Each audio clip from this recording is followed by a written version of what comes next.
auditeurs à Yaoundé, mesdames, messieurs, bonsoir. C'est un plaisir de vous retrouver nombreux et nombreuses pour justement votre quotidienne, le grand soir, dernière production de la semaine. Et ce soir, nous allons rester sur le sillage, dans le sillage justement de la locution présidentielle du 10 février 2026 qui annonce justement ces législatives et municipales quasiment reportées selon les dires. On va ce soir essayer de nous appesantir justement sur à qui profiterait un report, puisque le président de la République, prenant la parole et s'adressant à sa jeunesse, a estimé qu'il y avait un certain nombre de faits qui pouvaient être mis en avant de façon à ce que l'on puisse aboutir à un report des législatives et des municipales. Mais le président est resté aussi légaliste, puisqu'il a annoncé rester sur la loi fondamentale qui guiderait son action. À qui profiterait donc ce report des élections législatives et municipales? C'est l'interrogation principale qui va irriguer nos échanges de ce soir. On va aussi questionner justement le management, puisque le président lui aussi a évoqué le management. Il a promis que les jeunes seront désormais un peu plus appelés aux affaires au niveau des directions générales. Mais nous, on va parler ce soir des conseils d'administration avec ces 71 PCA illégaux. On va s'interroger sur le pourquoi du comment d'une pareille situation. Est-ce que justement c'est la ressource humaine qui manquerait pour que on en arrive à avoir des présidents de conseil d'administration qui ont cumulé pratiquement 30 ans au poste? Qu'est-ce qui se passe? Y a-t-il encore quelqu'un qui fixe le cap au sein des entreprises publiques et parapubliques au Cameroun? Autant d'interrogations qui vont justement être déblayées et débattues ce soir sur le plateau du Grand Soir. Alors tout de suite, je m'en vais procéder à la présentation de ceux qui vont nous accompagner justement lors de cette dernière édition de la semaine du Grand Soir. Je commence par ma droite, très proche avec vous, Simon Messengue. Vous êtes journaliste qu'on ne présente plus, acteur politique qu'on ne présente plus aussi. Bonsoir et bienvenue. Bonsoir Stéphane, bonsoir à nos millions de téléspectateurs. C'est pour moi un honneur d'être de vôtres ce soir. Merci Simon. Je m'en vais prendre ma gauche proche avec un autre acteur politique, lui aussi qu'on ne présente plus, Jean-Moïse Mbok. Bonsoir. Bonsoir Stéphane, bonsoir à mes co-discutants. Déjà présenté, est-ce que vous allez présenter par la suite? Bonsoir au top management d'Info TV et toutes les équipes techniques. Bonsoir à tous nos millions de téléspectateurs qui nous suivent ici et ailleurs. J'ai entendu que c'est l'anniversaire d'une personnalité africaine. Rassurez-vous, on va en parler. Oui, puisque... juste le souhaiter joyeux anniversaire. Rassurez-vous. Puis Simon Messengue va apporter des détails sur la situation. Merci Jean-Moïse Mbok. Tout à votre gauche Jean-Moïse, nous avons M. Jacob Kalfak, c'est le président du RPDC. C'est une formation politique qui justement aspire à exister dans le landerneau politique camerounais. Bonsoir et bienvenue. Bonsoir M. Stéphane, et c'est la première fois que je suis sur votre plateau. Je vous remercie pour l'invitation et je dis bonsoir à tous les téléspectateurs. Alors, lorsque j'ai vu justement ce sigle, je me suis posé la question de savoir pourquoi cette proximité avec un autre. Il suffirait de remplacer un D par un P et qu'on se retrouverait avec un DPC. Où est-ce que se situe la frontière? Où est-ce que se situe la limite entre les deux, les deux idéologies ou alors les deux labels? Et justement, au niveau de, je vais dire, de l'abréviation, les deux labels sont proches, mais au niveau de la définition, c'est totalement différent. Oui. Oui. Le Rassemblement des patriotes pour le développement du Cameroun. On parle de patriotisme, on parle de développement. Voilà ce qui fait la différence avec le Rassemblement démocratique du peuple camerounais. Merci Jacob pour la présence. On aura tout le temps de découvrir justement de quoi est constitué votre ferment et segment idéologique et même politique. Temps pour nous de dire bonsoir et bienvenue à Jacques-Léon Sawono, juriste bien connu qui nous a rejoint sur ce plateau. Bonsoir Stéphane, bonsoir aux co-discutants du soir, bonsoir aux millions de téléspectateurs d'Info Télévision. C'est un honneur d'être là encore ce soir pour parler des choses de la République. Je voudrais, à l'entame, faire un petit coup de gueule. Stéphane, ce n'est plus évident de se déplacer à Yaoundé. Oui. Et vraiment, ça devient très compliqué. J'ai dû emprunter 1000 dizaines pour arriver à l'heure. je courais presque, donc vous comprenez que si en pleine cité capitale au Cameroun en 2026, on ne peut pas se déplacer parce qu'il n'y a pas de route. C'est ça le problème. Il n'y a pas de route. Le peu de route qu'il y en a est en chantier. Les chantiers, vraiment, on creuse la terre partout à Yaoundé. On ne peut pas circuler.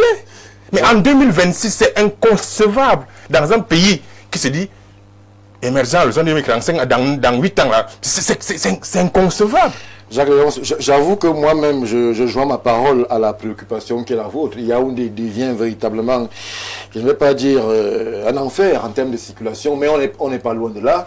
C'est des embouteillages à n'en plus finir. Nous qui avons des programmations et des productions à 16 heures de la journée, on est véritablement obligé de faire des pieds et des mains pour pouvoir respecter ceux-là qui prennent la peine de nous suivre. Merci Jacques Léonce pour la présence sur ce plateau. Le docteur Jean-Moïse Mbok, il y a quelques minutes, évoquait un anniversaire, un moment particulier dans la vie d'un homme. Le président Paul Biya, justement, a un jour de plus aujourd'hui. On va prendre, avec le concours de la réalisation, quelques bribes de ce moment organisé au Palais des Sports qui, justement, suscite beaucoup d'interrogations et on reviendra tout juste après pour les premiers commentaires.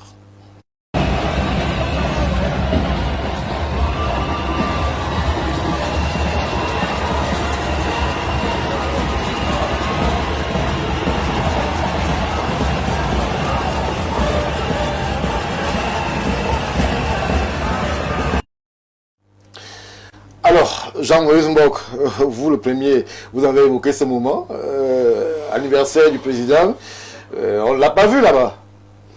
Bon, à son habitude, il donne le soin aux autres de fêter et de célébrer, parce qu'en fait, il est passé d'homme de sa famille, d'homme d'État camerounais, à l'homme qui appartient à l'Afrique, et au monde. Donc aujourd'hui, que son anniversaire soit célébré, pour ma part, 93 ans, quand même il faut le faire. Il faut le faire et ça c'est un événement à saluer. On peut aimer l'homme, on peut ne pas aimer l'homme, mais ce qu'il représente aujourd'hui pour le Cameroun et pour l'Afrique, c'est ça en fait que moi je choisis de magnifier, de respecter et d'apprécier. Vous savez que s'il faut faire rentrer dans l'invective, je suis l'un des champions qui peut taper, qui peut bien taper sur lui, mais aujourd'hui je préfère apprécier la grâce de Dieu dans sa vie, apprécier la longévité qui est la sienne, à laquelle, en tout cas moi j'aspire, avec une telle santé. Et bon, les responsabilités qui sont les siennes ne sont pas faciles, ne sont pas évidentes. Tout ce que je peux lui souhaiter comme cadeau d'anniversaire, c'est qu'il se dote de collaborateurs à même d'accompagner la vision qu'il a présentée ces derniers temps. Le stratège en communication que vous êtes aura certainement remarqué qu'il y a beaucoup de jeunes là-bas. Une jeunesse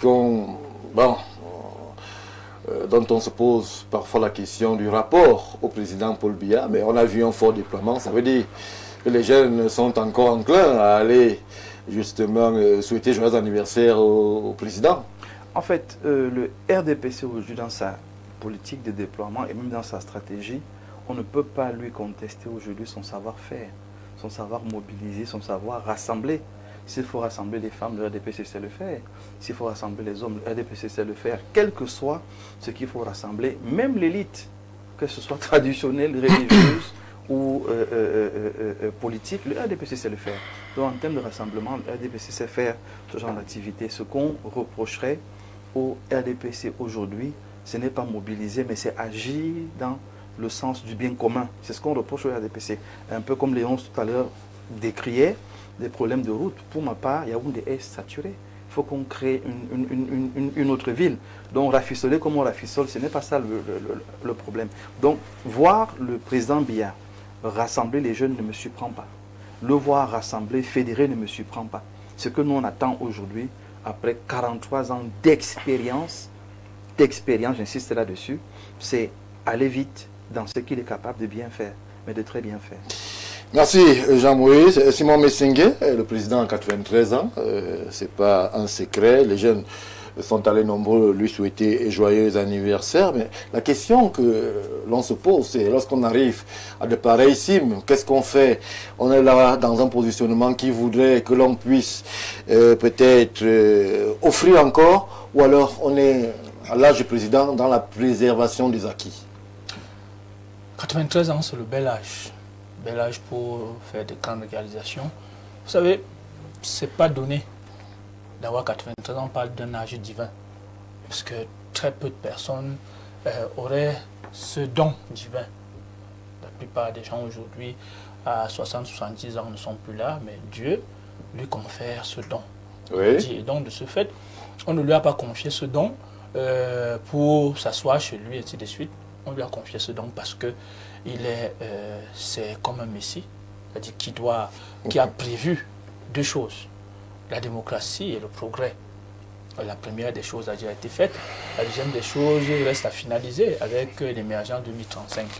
Et donc de ce fait... Jacques Léon dit qu'on y est très éloigné lorsque l'on voit Yaoundé et la circulation dans la cité capitale. Vous savez, Yaoundé en 82 était un amas de 4 ou 5 quartiers. Aujourd'hui, Yaoundé est dans 4 départements. Gouverner, c'est prévoir. Quand je dis dans 4 départements, ça veut dire qu'il y a des extensions. Et les routes, ils sont là-bas. Il y a ce qu'on appelle un recyclage de routes de 15 ans. Et naturellement, quand vous trouvez qu'une route est en train d'être arrangée, ce n'est pas un problème. Et donc, aujourd'hui, beaucoup de routes à Yaoundé sont en chantier. C'est normal parce que la route a atteint son cycle de vie. Il faut arranger. Sauf si les gens veulent que ce soit un coup de baguette magique. Non. Régulièrement, quand la route a ce qu'on appelle une demi-vie. Donc, je crois qu'il faut qu'il y a certaines critiques qu'on doit parfois arrêter. Parce qu'il y a des critiques qui exacerbent même tout le monde. À dire qu'une route est en train d'être arrangée, vous dites que non, ce n'est pas bien. Une route, quand une route n'est pas arrangée avec des cassés, vous dites que c'est encore grave. Mais à la fin, ne parlons pas de façon abstraite. Nous ne sommes pas très éloignés de Volier. Ici, à Volier, il y a une route quasiment abandonnée. Écoutez, non. Depuis la présidentielle, ça fait... Vous savez, le problème... Elle est abandonnée, Simon. Je vais vous dire, moi je sors de Biémassi. Oui. Où je suis résident depuis 30 ans. Oui, on va au Béti à Cassia, par exemple. La route a été tracée, elle est en marche, c'est-à-dire que les routes sont en train d'être arrangées partout. Il faut féliciter quand c'est en train d'être fait. On ne peut pas taper les gens parce que la route est en chantier, on tape sur quelqu'un. Ça n'a pas de sens. Donc je crois que nous avons beaucoup d'autres choses à dire. Et pour le cas du président de la République, oui. Aujourd'hui, d'abord, l'homme qui a un âge comme celui-là ne court pas. Il prend tout son temps pour bien faire et pas pour faire approximativement. Et quand vous voyez sa démarche aujourd'hui, elle est dans la logique de bien conclure ce qu'il a commencé. D'où l'effervescence de la jeunesse. La jeunesse aujourd'hui, d'ailleurs, lui-même il a remercié la jeunesse dernièrement. Oui. Parce que il l'a félicité aussi. Oui, parce que c'est la jeunesse qu'il a majoritairement voté. C'est-à-dire que la victoire du 25 12 octobre dernier est la victoire de la jeunesse. Et donc, aujourd'hui, c'est normal qu'on le magnifie. Le magnifier veut dire que, ça veut dire aussi qu'il a une très grande responsabilité. Parce qu'en tout état de cause, quand des gens vous magnifient, vous continuez à très bien faire. Il a dit, c'est un mandat pour les jeunes et pour les femmes. Pourquoi? Parce que les jeunes sont les héritiers. Les héritiers d'une nation sont les jeunes. Et donc, le président veut bien faire pour léguer un patrimoine conséquent qui est le Cameroun à cette génération-là. Et c'est normal que, après avoir fêté, il faut se mettre à l'évidence que il ne faut pas le laisser faire seul. Il faut l'accompagner jusqu'au bout. Avec de bonnes actions, avec de bonnes réflexions et surtout en préservant notre image, l'image du Cameroun et celle des institutions. Merci Simon Messengue, Jacob Kalfak. Alors le président, c'est 93 ans aujourd'hui. Pour Simon Messengue, l'âge divin.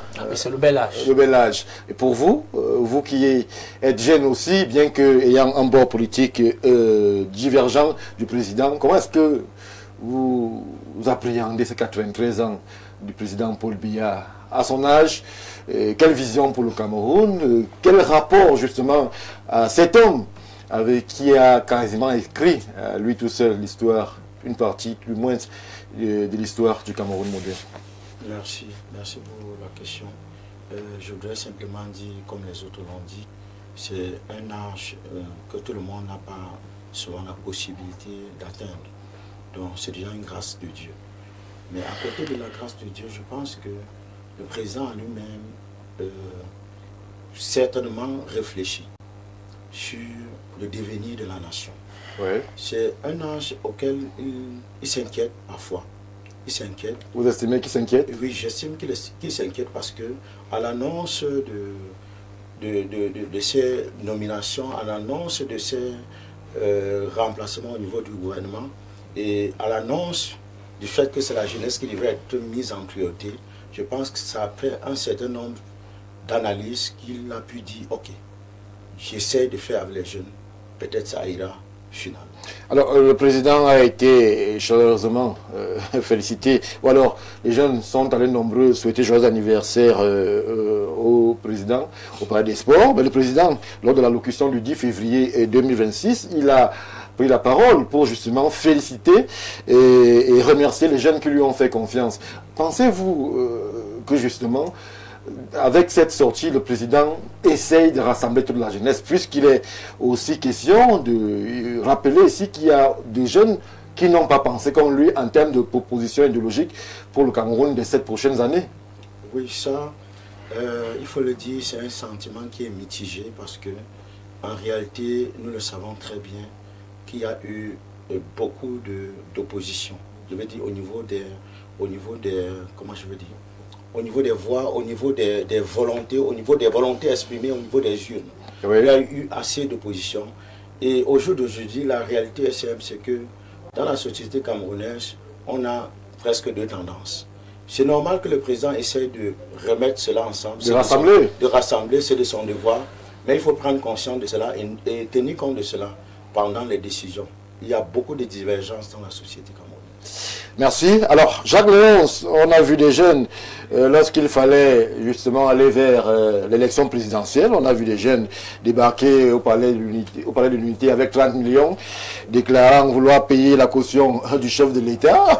On voit des jeunes aujourd'hui qui envahissent quasiment le palais des sports pour souhaiter joyeux anniversaire justement au chef de l'État. Peut-on dire que le président continue toujours de séduire et de fédérer autour de son projet et surtout de sa personne, puisque c'est son anniversaire, justement, de la jeunesse camerounaise? Oui, Stéphane, l'oisiveté ne laisse pas la chance à la jeunesse de faire autrement. Ah oui, le président séduit parce qu'il a réussi à rendre 70% des jeunes oisifs. Ils ne font rien. Ils sont en chômage. C'est le chômage qu'on a vu parler de sports. Vous pensez que quelqu'un qui travaille pour aller célébrer avec une photo, c'est pas possible. Ils sont des chômeurs, ils sont des mototaximens, ils sont des commerçants, c'est des gens qui sont oisifs. Alors, lorsqu'on leur propose quelques billets de banque, ils courent. Lorsque par exemple, lorsque vous dites à mes amis, ça se passe comme ça, on connaît comment ça se passe. Non, moi j'aime bien quand il y a des preuves. Est-ce que vous avez vu des billets circuler là-bas? Stéphane, moi je suis tout le temps outré de voir cette jeunesse manipulée de la sorte. Vraiment.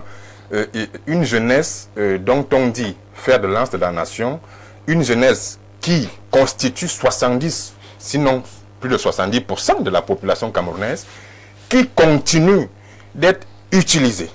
Qui continue d'être... pouvait nous proposer aussi ces images du palais des sports, ce serait encore plus. Qui continue d'être manipulée de la sorte. Une jeunesse qui va célébrer, j'ai failli dire un vieillard, mais ça n'en est pas loin, de 93 ans.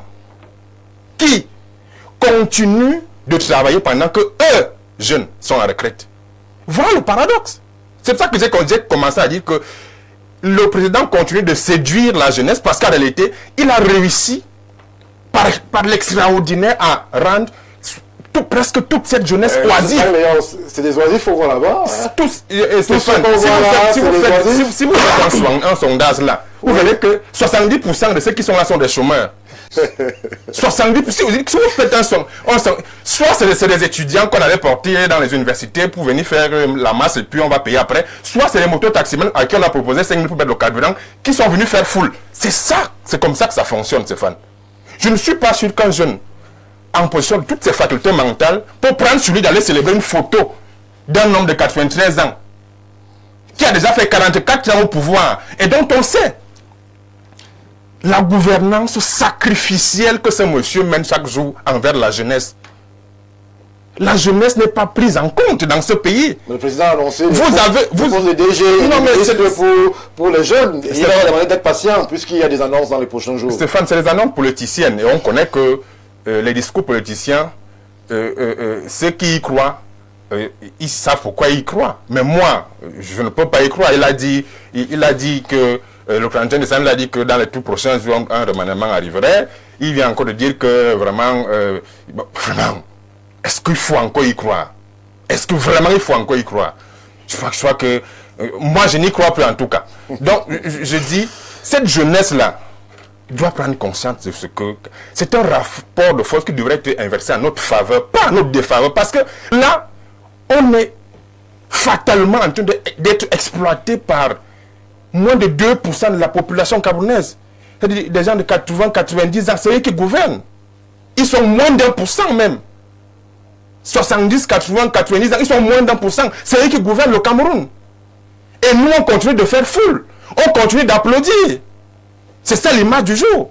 Moi, je suis pas... Vraiment, je suis outré de voir cette jeunesse qui continue de se laisser manipuler de la sorte. Vraiment, on devrait plus être là. Et il faut en sortir. Il faut en sortir vraiment. Pour que la jeunesse cesse d'être exploitée, utilisée de la sorte, il faut que les jeunes comprennent qu'il faut s'intéresser à la chose politique. Oui. Les jeunes ne s'intéressent presque pas. Ceux qui s'y intéressent sont ceux qu'on appelle pour venir faire foule. Comme on parlait de sport. Et c'est grave. Merci Jacques Léonce. Simon Messengue veut absolument réagir. Je vous donne une minute, Simon. Oui, deux choses. On ne peut pas insulter la jeunesse camerounaise de la sorte sur un plateau aussi prisé qu'Info TV. Premièrement, Léonce n'a pas fait de sondage pour connaître qui exactement était au Palais des Sports. Vous pouvez nous renseigner, journaliste Simon Messengue? Je ne peux pas, parce qu'il n'y a pas de sondage là-dessus pour savoir qui était au Palais des Sports. On sait juste que ça veut donc dire que jusqu'à ce qui est ça veut donc avoir raison. Il peut avoir suspicion. Attention. Il peut avoir suspicion ou soupçon de véracité. Attention, il n'y a aucun soupçon. On ne peut pas dire des choses sur la base de ces fantasmes. Vous n'y étiez pas. Ça veut dire que vous n'avez fait aucun sondage. Mais vous ne pouvez pas dire qui était là-bas. C'est passé à la chaîne nationale en direct. Hein. Si c'est passé, les sondages sont passés de qui était là-bas. Non. Il y a des gens qui étaient... Moi, j'ai un ami là-bas qui est administrateur civil. Qui était? Et donc, il faut arrêter. Ils sont combien? Il faut... Bon, écoutez, je dis quand même que la décence voudrait qu'on ne dise pas des choses dont on n'a pas les preuves. Parce que, et déjà, on insulte même les gens. Ils sont oisifs, ils sont ceci, ainsi de suite. Non, c'est pas bien. C'est pas de la communication, ça, de un, de deux. De deux.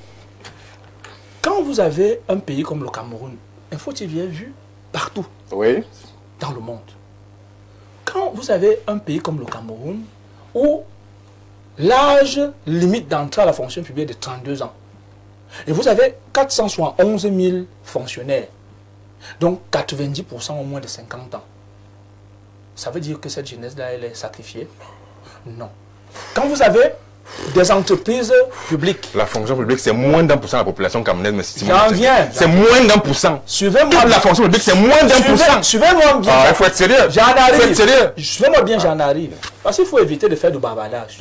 C'est vous qui bavardez. C'est bon, l'essentiel. L'essentiel, c'est ça. J'ai commencé par le fonctionnariat. L'entrepreneuriat. En 2023...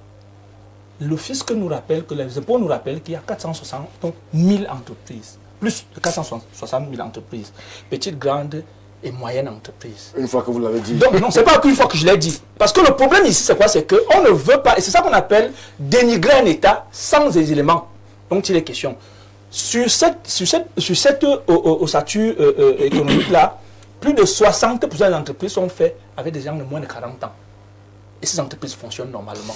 Quand vous voyez la filière avicole, ce sont des jeunes qui sont des éleveurs de poulets.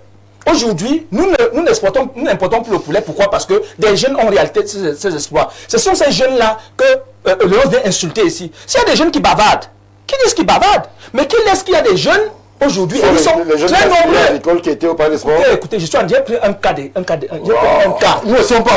Oui, mais tant que je dis ceci, on ne peut dire des choses que lorsqu'on a des preuves. J'ai dit, je vous ai refusé de dire, je ne connais pas tout le monde qui était là-bas. Je vous l'ai dit. Ça veut dire que je ne peux pas venir ici. Vous n'avez donné les preuves de ce que tel nombre de gens n'y étaient pas. Vous non plus, vous n'y étiez pas. Merci, Simon. Il faut qu'on évite à la télévision de dire des choses qu'on ne peut pas prouver. Merci. Voilà. C'est ça la communication. Personne dans la véracité, puisque vous-même vous n'y étiez pas. Non, ni Jacques Léon. Je n'ai avancé aucun chiffre ici. 70%, 80%, ça vient de Léon. Moi, je n'ai inventé. J'ai dit qu'il y a des jeunes là-bas. Et c'est vrai, il y a des jeunes là-bas. Maintenant, je ne connais pas leur statut professionnel. Je ne peux pas venir dire qu'ils sont des oisifs, ainsi de suite. C'est des insultes. Mais ils sont combien alors? Mais j'ai dit, lui, il était. Il m'a dit. S'il vous plaît. On va gâter l'anniversaire. Justement, moi je pense qu'il faudrait à un moment donné qu'on endosse nos responsabilités. Oui. C'est-à-dire qu'en tant que stratège en communication politique, je tiens quand même à rappeler que ce que Léon a dit dans le volet de l'implication des jeunes dans la politique est une vérité qui a été longtemps biaisée par alors, il a dit beaucoup de choses. Non, je prends simplement l'implication de la jeunesse. Parce qu'il a chuté en rappelant que une des failles que ces vieux-là ont, c'est que les jeunes sont pratiquement absents en politique. Ouais. Et moi, c'est là que je veux aller. C'est-à-dire que moi, je suis de ceux qui pensent qu'à un moment donné, non seulement il y a un temps pour chaque chose, mais également il faut savoir observer, tirer des leçons et prendre des mesures adéquates pour résoudre le problème. Oui. Parce que nous sommes dans une situation de résolution de problèmes. Le Cameroun aujourd'hui n'a pas besoin qu'on se tape dessus, qu'on s'écrit dessus. Je prends toujours l'exemple en disant que, imaginez si ça avait été un parti d'opposition qui avait gagné et que le RDPC avait choisi de créer la casse, personne n'allait être d'accord. Donc si c'est le RDPC qui est devant, qu'on ne célèbre jamais la casse et le désordre, mais qu'on rentre dans une dynamique de construction. Et je prends donc ce que Léon a dit pour rappeler que nous qui sommes en politique aujourd'hui, devons faire attention à ce que nous disons pour ne pas se retrouver à dire ce que nos pères ont passé le temps à dire depuis 90 jusqu'en 2018 où on décrit, on annonce, on met les problèmes sur la table, mais après quand il faut aller changer les choses à l'hémicycle, on fuit, on entre en brousse. Non, ce que je dis est sérieux. Nous sommes dans un contexte, Stéphane, où les jeunes qui sont retrouvés là-bas sont en train d'indiquer qu'ils ont besoin de repères. Ils ont besoin de modèles. Ils ont besoin. Moi, j'ai vu les jeunes là. Ça, c'est ma lecture. C'est ma lecture, Stéphane. Vous avez laissé les autres donner la leur. Laissez-moi donner la mienne. Aujourd'hui, nous avons une jeunesse qui est en train de passer un message. La jeunesse passe le message en disant que il y en a qui sont avec le parti au pouvoir, leur repère, c'est Paul Biya. Ceux qui sont avec les partis d'opposition, leur repère, c'est qui? Qui sont leurs repères? C'est là qu'il faut commencer à traiter ce problème-ci. On ne va pas résoudre le problème du chômage des jeunes par l'invective, par rappeler que tout est noir, tout est sale, mais en se disant que les leaders politiques aujourd'hui de l'opposition doivent tenir un langage de mobilisation et d'orientation dans une vision qui est claire, aller à l'hémicycle pour changer les choses. Donc aujourd'hui, tirons les leçons du parcours de nos aînés en politique et comme Léon l'a dit, moi je souhaite qu'il aille plus loin. Il a la verve qu'il faut. Maintenant, il faut qu'il se positionne comme un des leaders, un des visionnaires, j'ai envie de dire, qui montre le chemin à la jeunesse. Pas le chemin de l'injure et de l'invective, mais le chemin de l'activité qui permet qu'on sorte... Non, non, ce qu'il a dit, moi, je ne suis pas convaincu ce que Léon a dit à son sens. Ce qu'il a dit à son sens. Et je prends ce qui fait sens pour moi pour continuer. Je ne prends pas pour m'arrêter. C'est pour continuer. La jeunesse a besoin qu'on lui tienne un langage de vérité, de justice, mais surtout qu'on l'implique pour que les choses changent et s'améliorent. On ne peut plus injurier ou casser quoi que ce soit aujourd'hui. On va pour construire.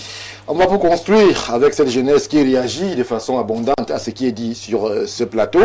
Bonsoir à vous sur le plateau. Dites au monsieur qui parle de sondage, là que nous n'avons pas besoin de faire un sondage quelconque. Nous savons tous que cette jeunesse présente au Palais des Congrès a été montée de toutes pièces concernant celui qui demande aux jeunes de ne plus se laisser manipuler. Pense-t-il qu'un jeune étudiant qui a déjà fait 3 jours, 3 jours sans manger et qui a la possibilité d'avoir 2000 francs pour son riz blanc a véritablement le choix de ne pas se faire manipuler? Ils ont gardé les jeunes dans une misère pour mieux les manipuler.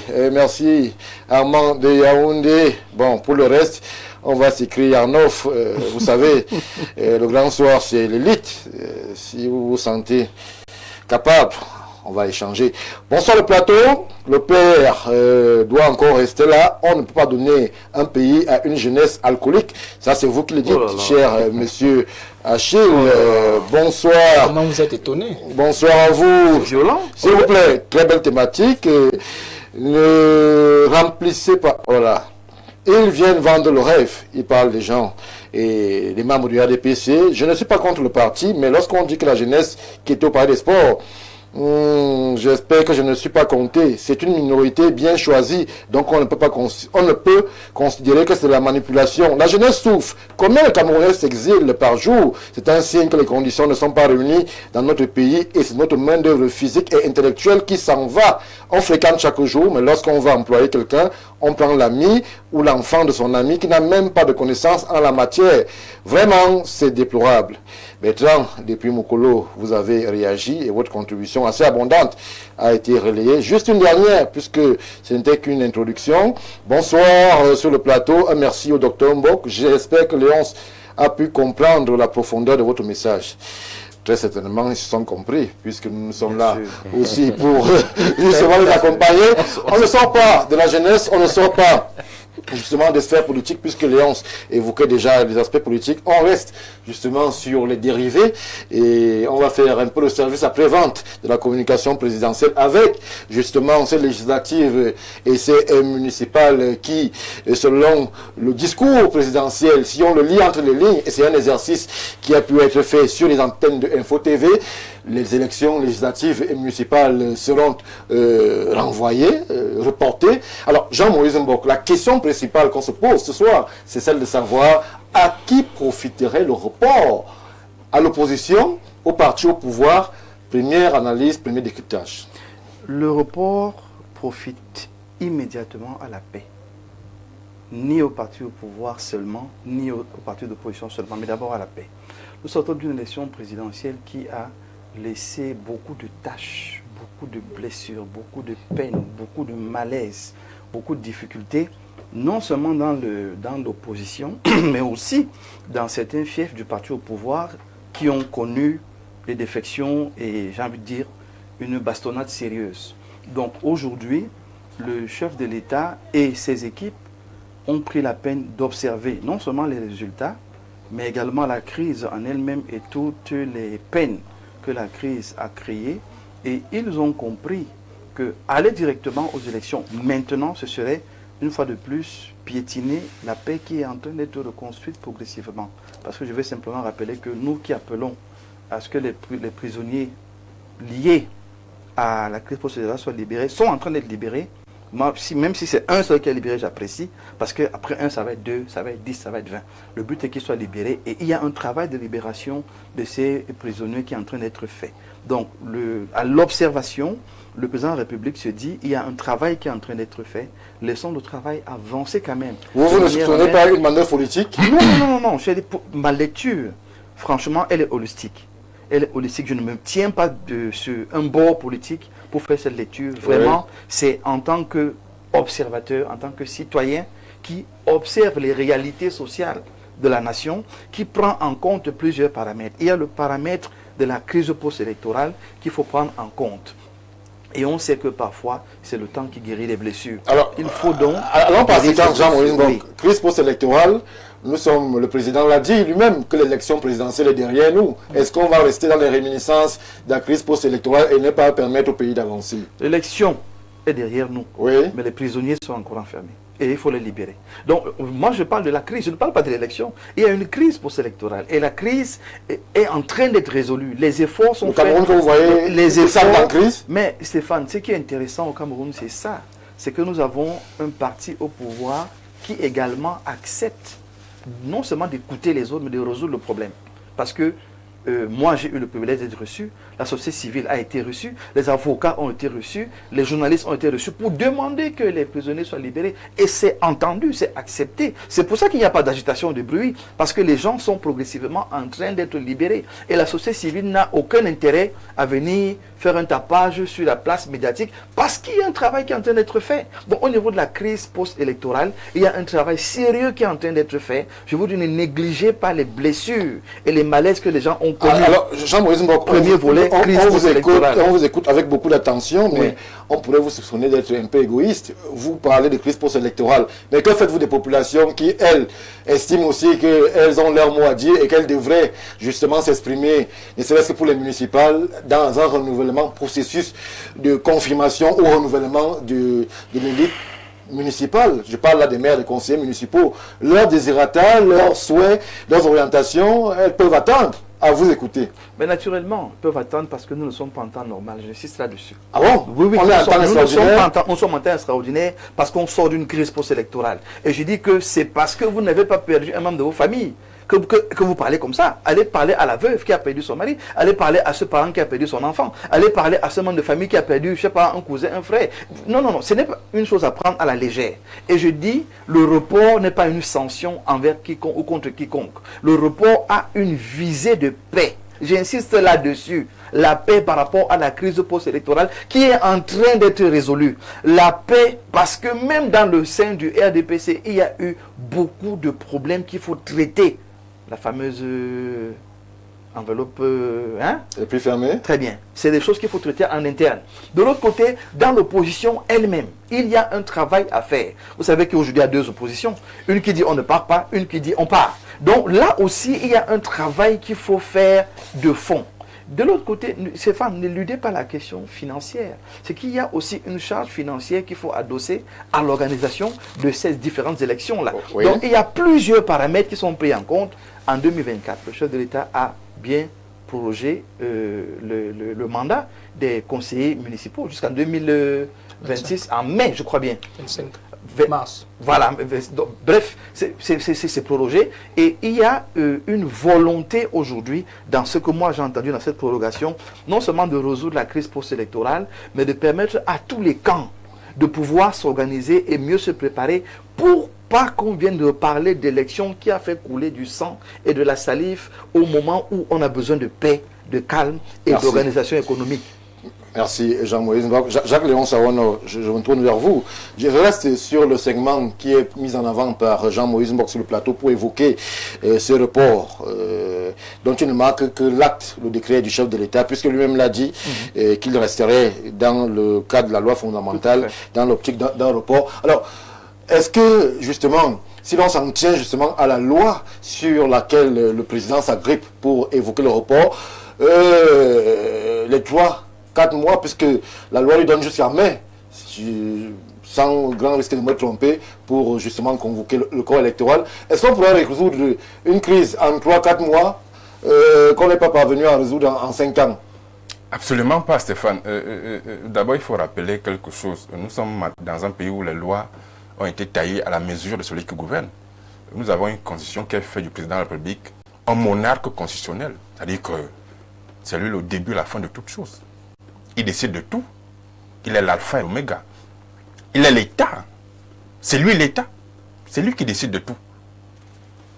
Donc, les lois ont minutieusement été taillées à sa mesure. Et je crois que le respect du calendrier électoral est une valeur primordiale de la démocratie. C'est une valeur primordiale de la démocratie. Oui. Lorsque cela n'est pas fait, et qu'on nous dise que nous sommes un État démocratique... Mais là, on est encore dans le cadre de la loi. La loi n'a pas encore été... Oui, nous sommes dans le cadre de la loi. Voilà pourquoi j'ai commencé par dire que il est un monarque constitutionnel. C'est-à-dire qu'il a tous les droits, vraiment, c'est lui le début et la fin de toute chose. Mais au-delà de ça, le respect du calendrier électoral est une valeur fondamentale de la démocratie. Lorsque cela n'est pas fait, et qu'on nous dise que nous sommes dans un État démocratique, j'ai un peu envie de rire. C'est la deuxième fois, au cours d'un seul mandat, qu'on reporte, c'est-à-dire qu'on prolonge le mandat des conseils municipaux et des députés. C'est la deuxième fois. C'est presque de l'inédit. Je ne suis pas sûr que c'est déjà arrivé auparavant. Donc, la première fois, ça a été prolongé parce que moi, je me suis dit que c'était des calculs politiciens. Parce qu'il fallait empêcher un candidat de l'opposition d'être candidat à la présidentielle. C'est votre analyse. C'est mon analyse. C'est mon analyse que j'assume. Oui, oui.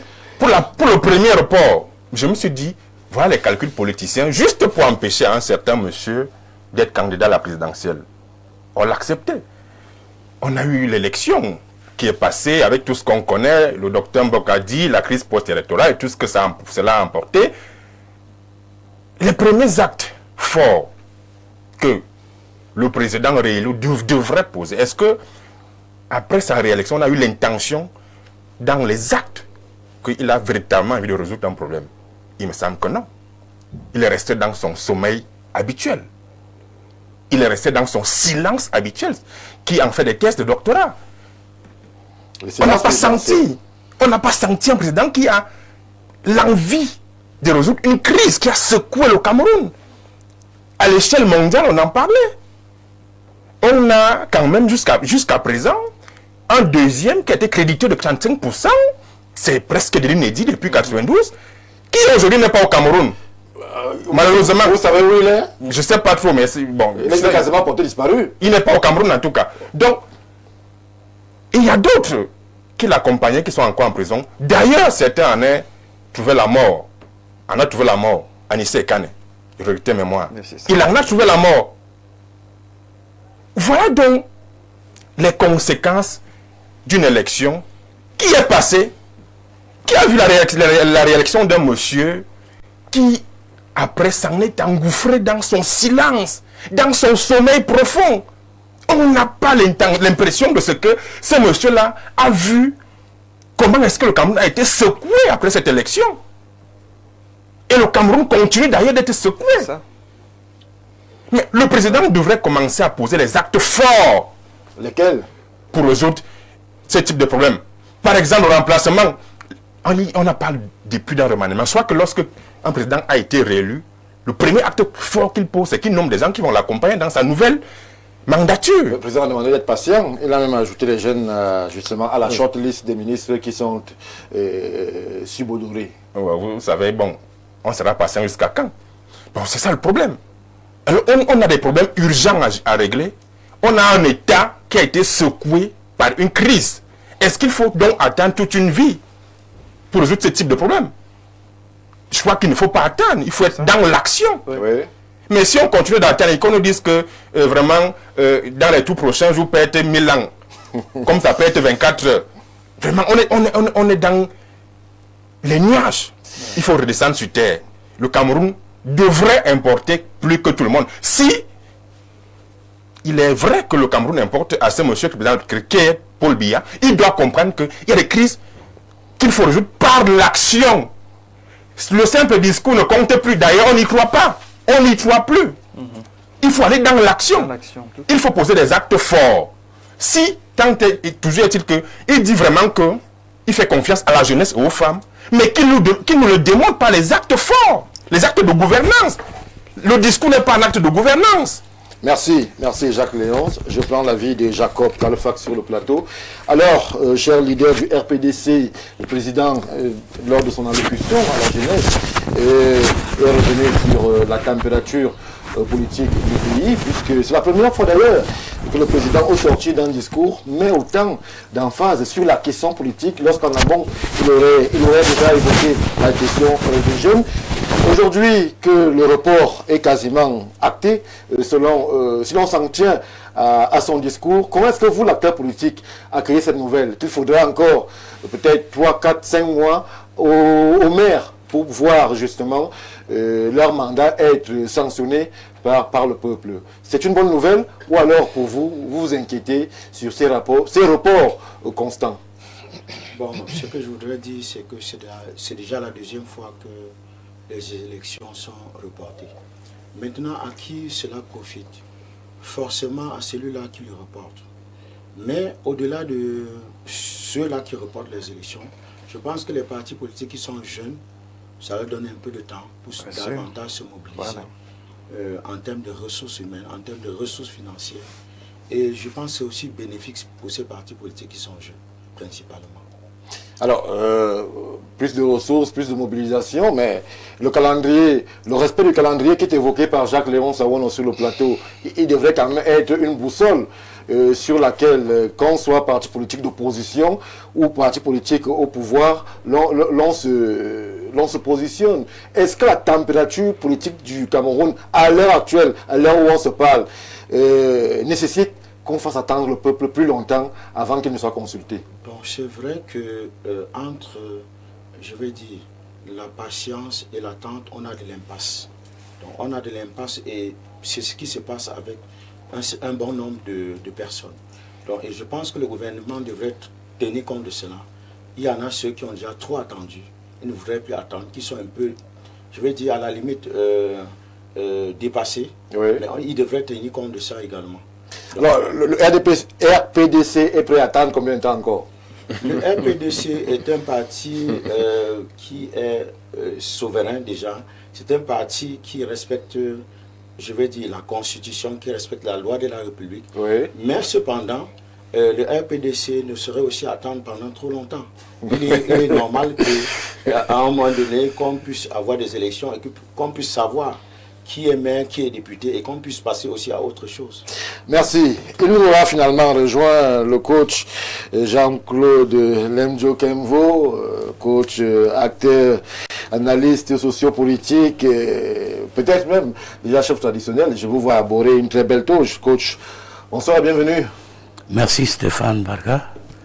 Je voudrais profiter pour dire bonsoir à mes autres frères copanélistes. Oui. Vous savez, s'il y a encore une chose qui abonde dans les rues à Yaoundé, c'est les voitures.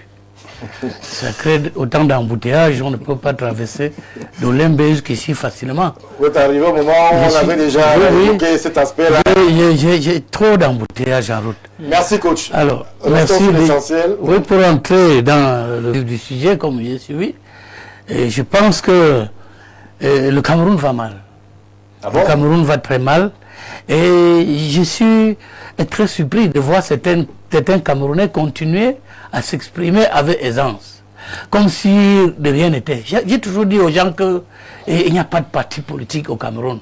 Il y a des gens qui sont là parce qu'ils ont des objectifs visés d'entrer au parti, au pouvoir. Et c'est des affamés politiques. Les gens qui ont soif, ils ont faim, chacun est là pour chercher son positionnement. Et vous voyez, quand le Cameroun va mal, ça plaît aux autres. À quoi sert le report des élections? Ça profite à qui? On a déjà fait un report. On a vu ce que ça a créé comme dégâts. Maintenant, on n'a même pas encore à en parler du report. Le chef de l'État a tenu son discours. Il a dit de se préparer pour les éventuelles élections après son gouvernement qu'on doit attendre. Il sait pourquoi on parle aujourd'hui de report. Et les Camerounais sont lâches. On ne peut pas continuer à faire des reports, des choses. Il faut que les Camerounais fassent quoi? La loi donne des prérogatives au chef de l'État pour pouvoir reporter. Aujourd'hui, il n'y a plus de loi au Cameroun. Comment ça? Est-ce que la loi est respectée par qui? Qu'est-ce qu'il y a la loi? Dites-moi, même dans le RDPC, la loi est respectée? Il faut me dire, la loi est respectée où? Qui doit impulser le respect de la loi? À qui faisons-nous mal? On fait mal à la population camerounaise. Il faut savoir copier ce qui se passe ailleurs. Pendant que les gens ont déclenché le train d'émergence, on est au Cameroun en train de régresser. On est au Cameroun en train de dégraisser. Ce n'est pas normal. Pour prolonger les décisions, c'est augmenter le mandat des députés. Qu'est-ce que ces députés? Ils servent à quoi? Les maires servent à quoi? Les gens se plaignent, oui. J'ai suivi une émission avant de venir où les gens parlaient de la route à Comde, où on indexait le ministre. Tout ce que le ministre Gano a dit, que c'est les élites de là-bas qui sont corrompus, qui ne veulent pas que la route passe, qui viennent lui dire de facturer le kilomètre de route à 1 milliard. C'est ce que le ministre Gano a dit? Oui, il a dit que c'est les élites du Sud. Vous voyez autant de choses. On est au Cameroun. Les gens, on parle du report. Le report sert à quoi? C'est la crainte. C'est-à-dire qu'il y a certaines personnes de la bataille qui sont au Cameroun. Ils ont peur. C'est pas le Camerounais lambda qui a évoqué le report, c'est le chef de l'État. Non, le chef de l'État n'a pas encore prononcé le report des élections. Il l'a évoqué de façon ciblée. Et pourquoi les Camerounais lisent dans la boue du cristal? Le chef de l'État parle d'une éventuelle. Il n'a pas dit qu'on reporte. Il gagnerait quoi à reporter les élections 2 fois? Parce qu'on a peur des partis politiques, on a peur de certains opposants. Vous allez avoir peur de quelqu'un. En ayant peur, tu risques de mourir avec la peur au ventre. Non, il faut libérer. En principe, s'il n'y avait pas eu de report, le pays serait en train de bien fonctionner. On va reporter même 4000 fois. Ceux qui sont là vont continuer à perpétrer l'historocratie et la pornocratie qu'ils font aujourd'hui au gouvernement. Attention, coach. Mais c'est très dangereux. Merci. Il y a un gouvernement perpétuel, les mairies perpétuelles, les gens sont là, même ramasser les ordures en route, ils sont incapables. Vous parlez de report. Ça sert à quoi? Merci. Donc vraiment, moi je dis donc il faut faire très attention. Parce que les gens aiment analyser mal le discours du chef de l'État. Il a sa visée. D'ailleurs, personne n'a jamais respecté même ce qu'il dit. Tous ces gens-là, On leur donne des prolongations. Ils sont là à 43 ans au poste ministériel. Un projet ne peut pas passer ici. C'est les DG d'entreprise qui s'assiedent sur les projets. Ils bloquent tout. Vous voulez qu'on donne le report. Le chef de l'État ne fait que donner de bonnes instructions. Il fait que donner de bonnes indications. Mais il a certains malchance que personne n'a pris sur le terrain. Mais il n'a pas aussi le pouvoir de les gommer. Je ne sais pas. Merci coach. Merci pour cette entrée.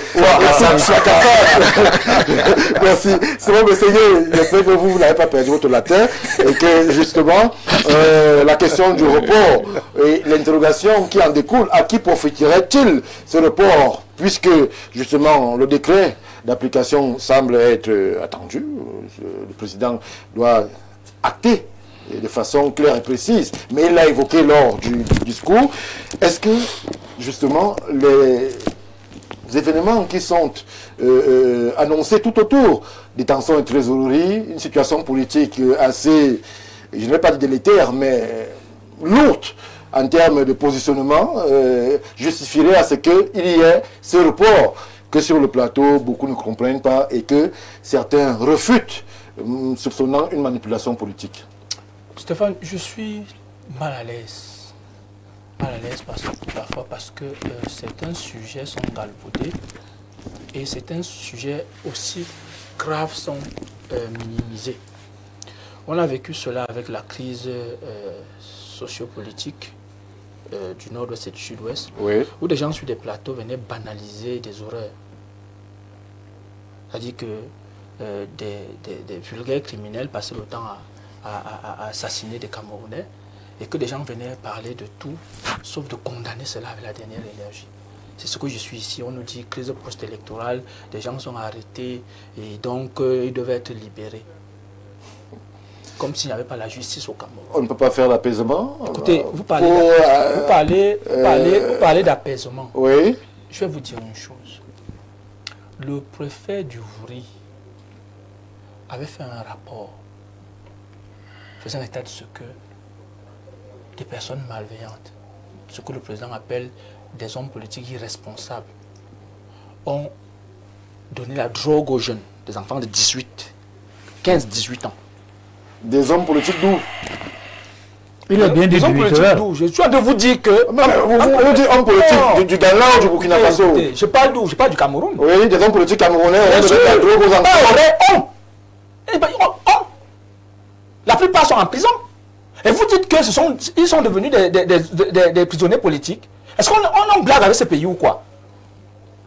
On a vu des enfants de 10, 12 ans qu'on a menés dans les rues. Et vous dites que ce sont des hommes politiques. Mais attendez un peu. J'ai l'impression qu'on fait tout pour insulter ce pays. Mais Simon, il faut dire la vérité. Alors, je suis c'est qu'à Basso, on a refusé la chicha. Alors, mais c'est ces hommes politiques-là qui continuent à faire fumer ce qu'on appelle la chicha à nos enfants. Ce pays est un état de droit. Oui. Il n'y a pas de prisonniers politiques au Cameroun.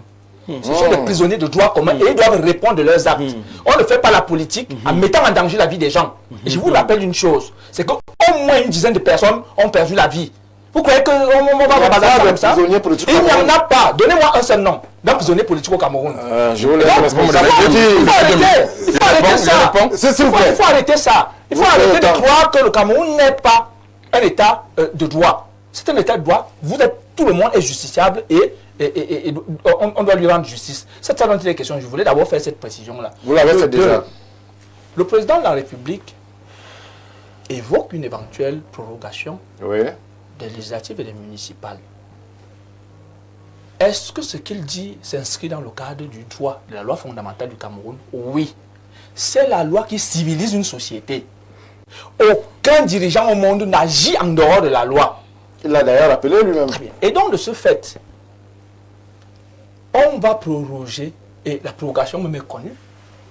La prorogation, la loi fondamentale du Cameroun donne quitus au président de la République de proroger les élections locales de 18 mois. Donc d'un an et 6 mois. Simon, mais à ce niveau, nous sommes d'accord. Nous sommes d'accord. Mais nous sommes d'accord, Simon, que le président a cette compétence-là de proroger. Mais est-ce que le climat politique justifie... Je voudrais d'abord évacuer le fait que vous savez qu'au Cameroun aujourd'hui, il y a des vocabulaires qui circulent partout. Monarque constitutionnel. Ça sont des choses que vraiment, allons faire le théâtre avec ça. Quand vous dirigez un pays, il y a des contingences économiques, sociopolitiques qui peuvent vous amener. Et la Constitution le prévoit. Oui. Vous dit, vous pouvez, dans le cadre précis, entre 2013 et 2000, le président a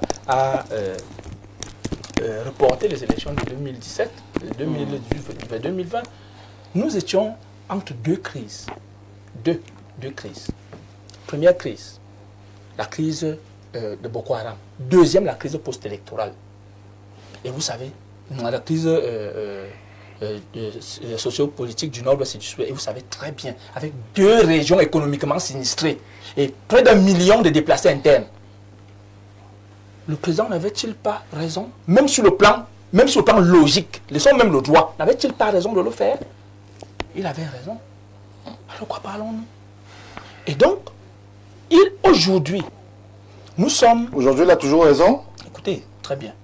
Aujourd'hui, il a évoqué deux choses. Vous n'avez pris qu'une seule chose.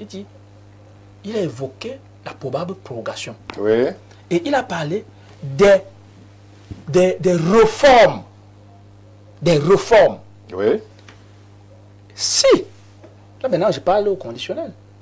La session c'est en mars. Le 10. Oui, si des réformes sont introduites sur le plan institutionnel, je prends un cas de figure, il y avait une information qui circulait d'un redécoupage administratif. Là, vous-même faites dans la spéculation? Non, je suis en train de dire, je gère l'information, je traite l'information. Attendez, non, je ne suis pas dans la fantasmagorie. Quand elle vous sied, je suis en train de dire que vous descendez, et il y a même eu un débat ici sur les probables découpages administratifs. Oui. Et donc, si cela s'avérait vrai, parce que le président parle de deux choses, et je prends ces mots. Il parle des réformes et il parle d'une probable...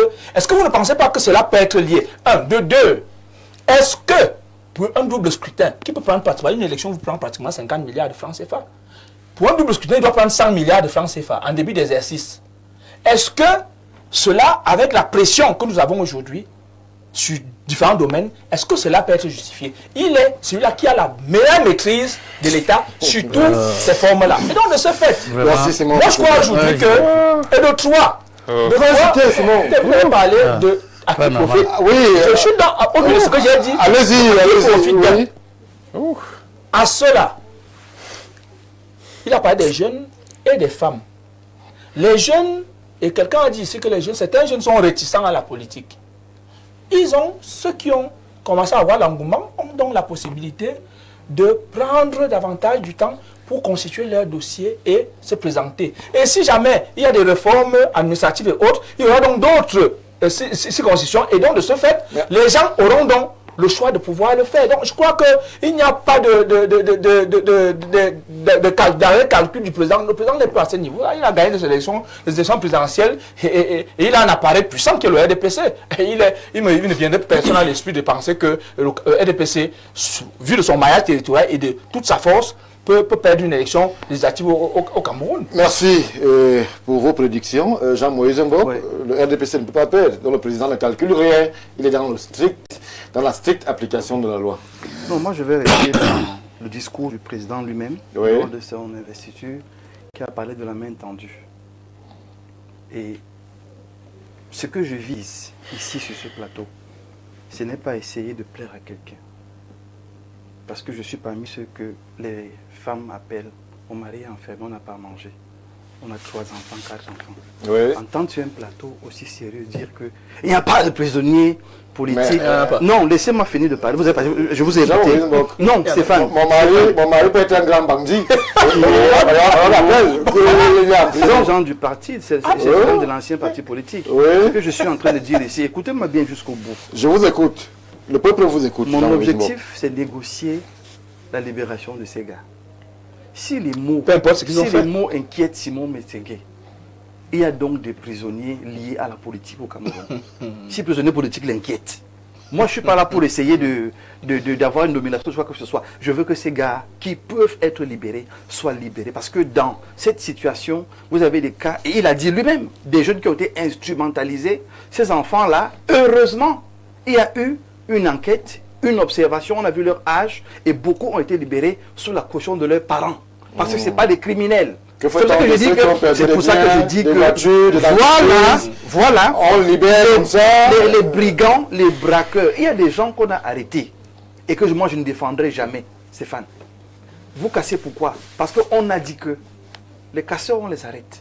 Ce n'est pas d'eux que je parle. Je parle des militants qu'on allait prendre chez eux parce qu'on estimait qu'il est lié à un parti politique et on le prend. C'est d'eux que je parle. Et je ne m'adresse pas à Simon Messengue, je m'adresse aux autorités qui les ont arrêtés. Et c'est à eux que je m'adresse pour souhaiter que ces gars soient libérés. Donc, j'insiste sur le fait que banaliser les morts, les destructions, les casses qu'il y a eu, et pourtant le chef de l'État lui-même, il a reconnu que ça a été très difficile, ça me fait beaucoup de peine. Nous sommes en train de parler d'un Cameroun, et Léon se l'a dit, le monde entier a parlé de la crise que nous avons connue dans ce pays.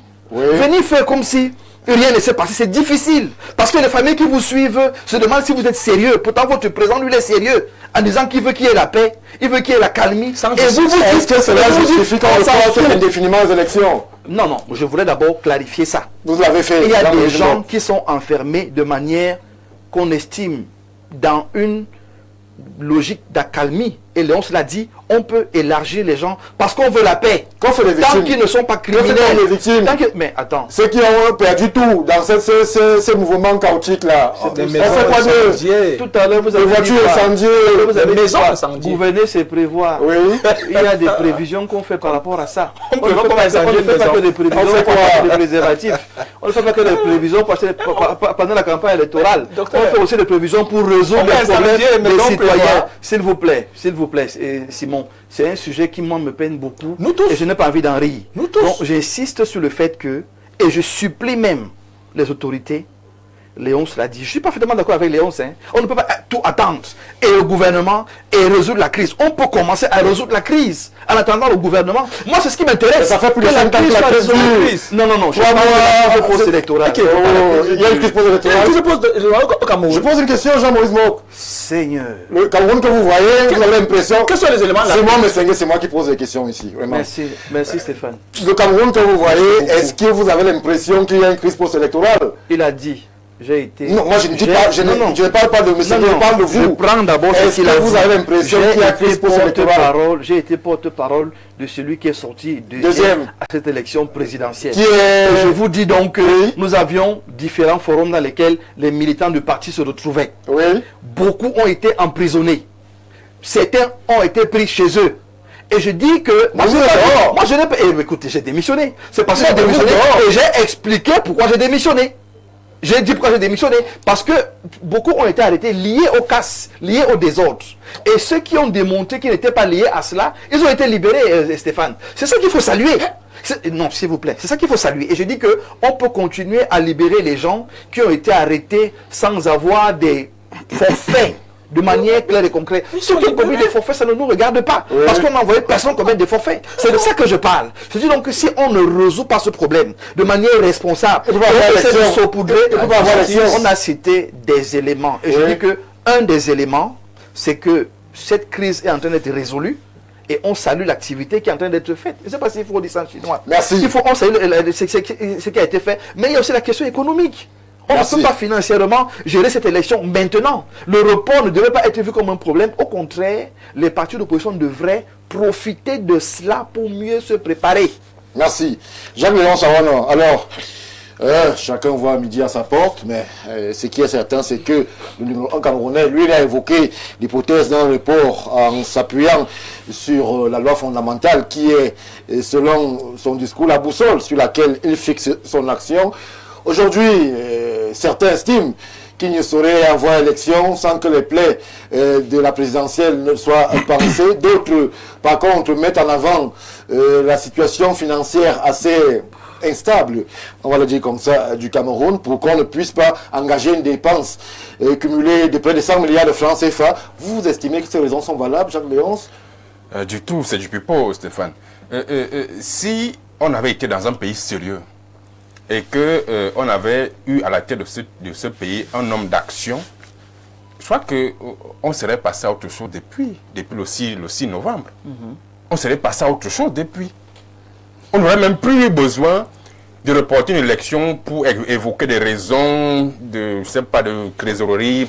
Parce que on a l'impression de ce que à la tête, ça sommeille profondément. S'il y avait eu le remaniement, peut-être la pilule du report serait passée plus facilement avec ce début d'effervescence dans le pays. Stéphane, dans tout état normal, lorsqu'un président vient d'être réélu, il fait un remaniement. Il nomme les gens qui vont l'accompagner dans son nouveau septennat. Oui. Vraiment, c'est basique. Et là, je suis d'accord. C'est basique. Il n'aurait plus le faire. Nous sommes à 3 mois, ce n'est pas toujours fait. On continue de nous prononcer des discours. Non. C'est ça qui donne l'impression de ce qu'à la tête, il y a un monsieur qui sommeille, qui dort. Et donc il faut réveiller. Parce qu'on a un pays à construire. C'est vrai que certaines personnes banalisent la crise, mais la crise, elle est là et on la sent. J'explique, Stéphane. Allez-y. Lorsque vous analysez la météo politique de notre pays, vous sentez comme de l'électricité dans l'air. Ah bon? Il y a toujours de mécontents. Il y a toujours de mécontents. Parce qu'en réalité, la crise, l'élection présidentielle qui vient de passer, a laissé beaucoup de mécontents. Et c'est normal, si vous avez perdu l'élection, vous êtes mécontent. Non, vous avez travaillé pour gagner. Stéphane, mécontent pas sur le résultat, mais ce qui s'est passé, je parle de la crise, pas de l'élection en elle-même. C'est de ça qu'on parle. On ne parle pas de l'élection, on parle de la crise. Parce qu'en réalité, vous avez des gens qui sont en prison aujourd'hui, qui ont des familles. Vous avez des gens qui sont en prison aujourd'hui, qui ont des familles. Certains ont été arrêtés chez eux. Mais on parle d'État Mangdi chez lui. Non, mais Stéphane, on parle des gens qui ont cassé la crise, les casses, les gens qui ont vandalisé. Est-ce qu'on arrêtait les gens pour rien? On arrêtait les gens parce qu'on estimait qu'ils ont cassé. Mais si vous êtes chez vous, même pas sur les lieux. Si vous êtes chez vous, vous avez cassé comment en étant chez vous? Est-ce que quelqu'un a le dossier de ces gens? Donc en réalité, et plus grave encore. C'est ça le problème. Plus grave encore. Allons-y, Jacques. Plus grave encore. Cette crise nous a laissé des gens sur le carreau.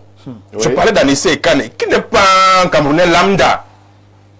Qui n'est pas un Camerounais lambda. Vous pouvez prouver que c'est du fait de la crise que Anissé Ekane est décédé. Mais il est mort en prison. Anissé est mort en prison, il était en détention. Oui. Il n'est pas mort chez lui, il me semble. Sauf si je me trompe. S'il avait été hors de la prison, il serait vivant. Je n'en sais rien, mais je dis qu'il est mort étant en détention.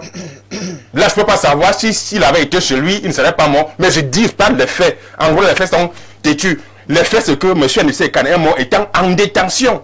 Parce qu'il a été arrêté pour la crise post-électorale. On ne sait pas ce qu'il a fait. On dit qu'on estime que, bon, comme était le soutien de celui qui a eu 35% et qui lui-même n'est pas au pays, il a été arrêté pour ça. Mais docteur, aurait été aussi le soutien. Donc, en réalité, on n'a pas eu la même attitude. Je crois que s'il vous plaît, Simon, je crois que le report, pour dire à qui ça profite, je crois que ça ne profite qu'à celui qui l'a acté pour une deuxième fois consécutive.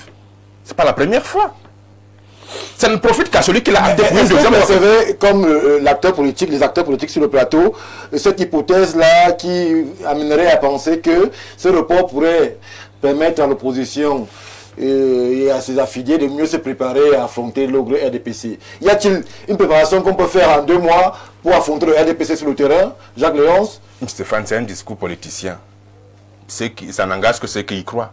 Moi, je n'y crois absolument pas. Parce que le mandat des conseillers municipaux, des maires, des députés, c'est 5 ans. Mais nous allons déjà à 7 ans. Nous allons déjà à 7 ans. Ils vont faire 7 ans de mandature. Pourtant, c'est 5 ans. C'est un problème. Même dans le sens de la démocratie, c'est un problème. Et vous savez très bien que nous sommes dans un pays où les gens réclament à corps et à cri l'implémentation de la décentralisation. Lorsque les conseillers municipaux, les maires vont faire 7 ans, nous sommes dans un pays où vraiment l'administration locale craigne. Nous avons des ministres à Yaoundé qui refusent d'obéir au transfert des compétences et des moyens. Sur 16 militaires, il n'y a que 6 ou 7 qui essayent de transférer. Donc, il y a un véritable problème. Nous devons, la décentralisation reste la seule alternative pour le Cameroun. Mais lorsque des maires qui initialement doivent faire 5 ans vont faire 7 ans, il y a un problème dans le respect de la démocratie. Et le peuple Et il vous souvient que ce peuple vient de s'exprimer pour la plus grande élection. Et ce peuple s'est véritablement exprimé. Depuis 1992, c'est la deuxième fois que ce peuple s'exprime de la sorte. Oui. Où il y a un candidat qui démissionne 4 mois avant du gouvernement et qui est crédité à la fin de 35%. Je crois que ce peuple s'est véritablement exprimé. Ça devrait interpeller au plus haut niveau le chef de l'État pour qu'il commence à poser des actes forts. Pour qu'il réponde à ce peuple-là qui lui a passé un message. Mais est-ce qu'on a l'impression de ce qu'il est en train de vouloir répondre à ce peuple qui lui a passé un message? Que non, il reste dans le discours. Après le discours, il part se coucher pour dormir. C'est ça le problème. Merci Jacques Léonce. Alors, bonsoir, faut pas se leurrer. Le renvoi des élections ne profite à personne. La cause première, c'est qu'il n'y a pas d'argent pour ça, mais plutôt une élection aurait un impact grave sur le fonctionnement des institutions. C'est vrai qu'on a l'impression qu'il y a confusion dans votre communication. Le report profite beaucoup au RDPC. Après la déculottée des présidentielles, l'avenir est incertain, d'où le recul pour mieux configurer la prochaine... bon, je préfère ne pas relayer le reste, parce que ça n'engage que vous. Alors, Jacob, Kalfak, je me tourne vers vous. L'horizon politique semble assez lourd. On va rester mesuré.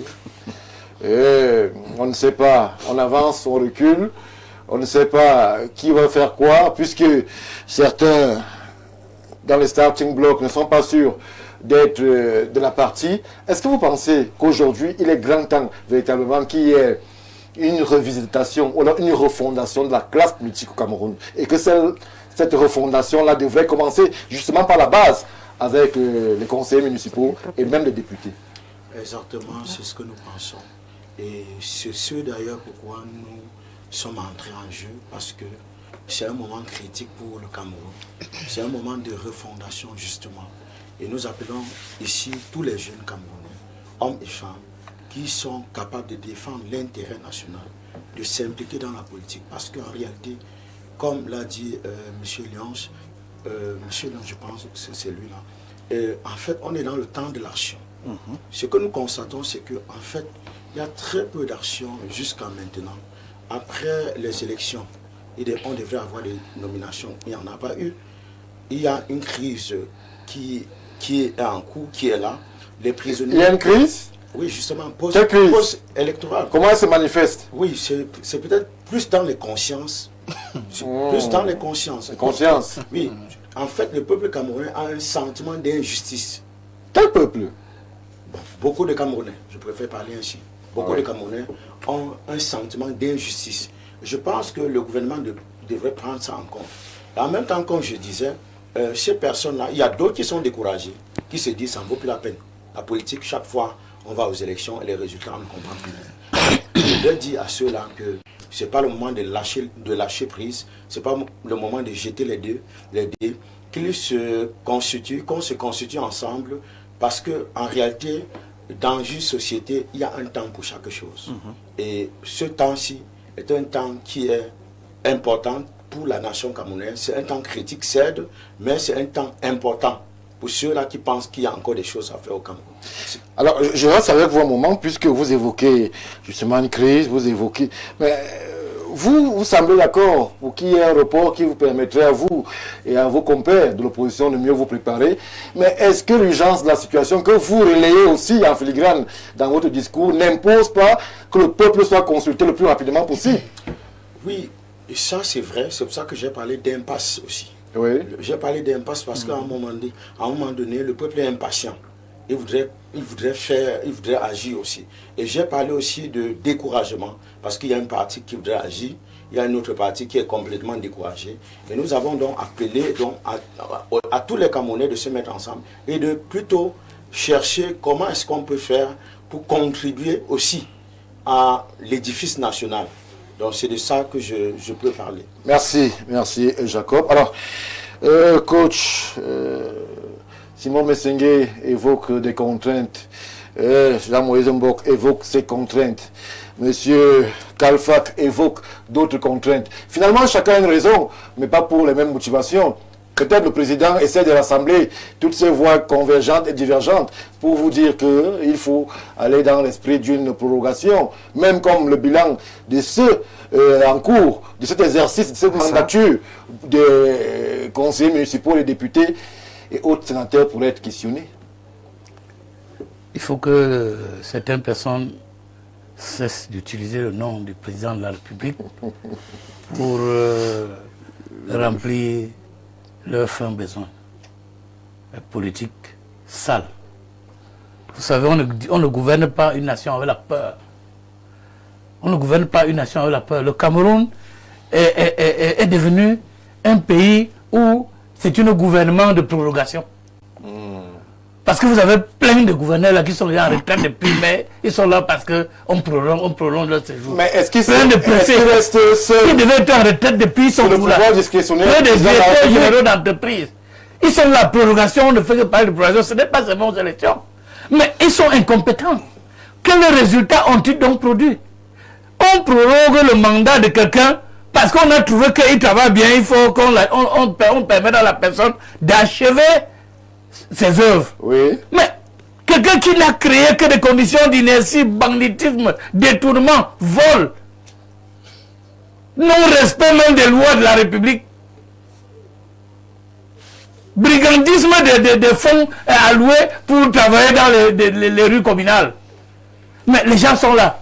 Si on n'avait pas prorogué le mandat des députés et des maires, aujourd'hui, on aurait déjà sanctionné certains qu'on a aux élections. Tu vas voir que même dans le parti RDPC, les maires RDPC qui travaillent, on connaît, nous on peut citer même deux ici, à Yaoundé. Non, je n'ai pas dit que je cite. J'ai dit que si on va aux élections aujourd'hui, tous les maires RDPC qui ne font rien là seront balayés par eux-mêmes, c'est-à-dire dans le parti, même les députés. Mais ceux qui sont visibles sur le terrain, on les connaît. On connaît qu'ils travaillent. Et ils ne prononcent pas trop le nom du chef de l'État comme les autres, qui c'est le nom du chef de l'État chaque fois. Non, il faut arrêter. On dit qu'il y a la crise au Cameroun. Il y a une crise post-électorale. Pendant le 20 mai, même, regardez, les gens ne peuvent pas voir comment. Les jeunes, dans certains coins du pays, citaient le nom d'un opposant en passant. Et puis l'opposition, même au Cameroun. Est-ce qu'on a une opposition qui travaille, qui veut le changement? Qui veut le changement dans ce pays? Il n'y a pas de courageux. Et puis, c'est la gouvernance de peur. Ils ont peur de quoi alors? Mais ils ont peur d'être arrêtés. Vous avez dit, on vous a parlé là des gens qui sont en prison, qui ne devraient pas être. C'est même inadmissible. Que depuis là, les gens restent, on enferme les gens. Parce qu'on dit qu'on est puissant, on est fort, on n'est pas puissant devant Dieu. Pour faire la paix dans une nation, ce que nous on connaît du côté traditionnel, il faut même faire la paix avec le bon méchant. Il faut embrasser le diable pour parfois avoir des solutions de paix. C'est-à-dire le plus grand criminel.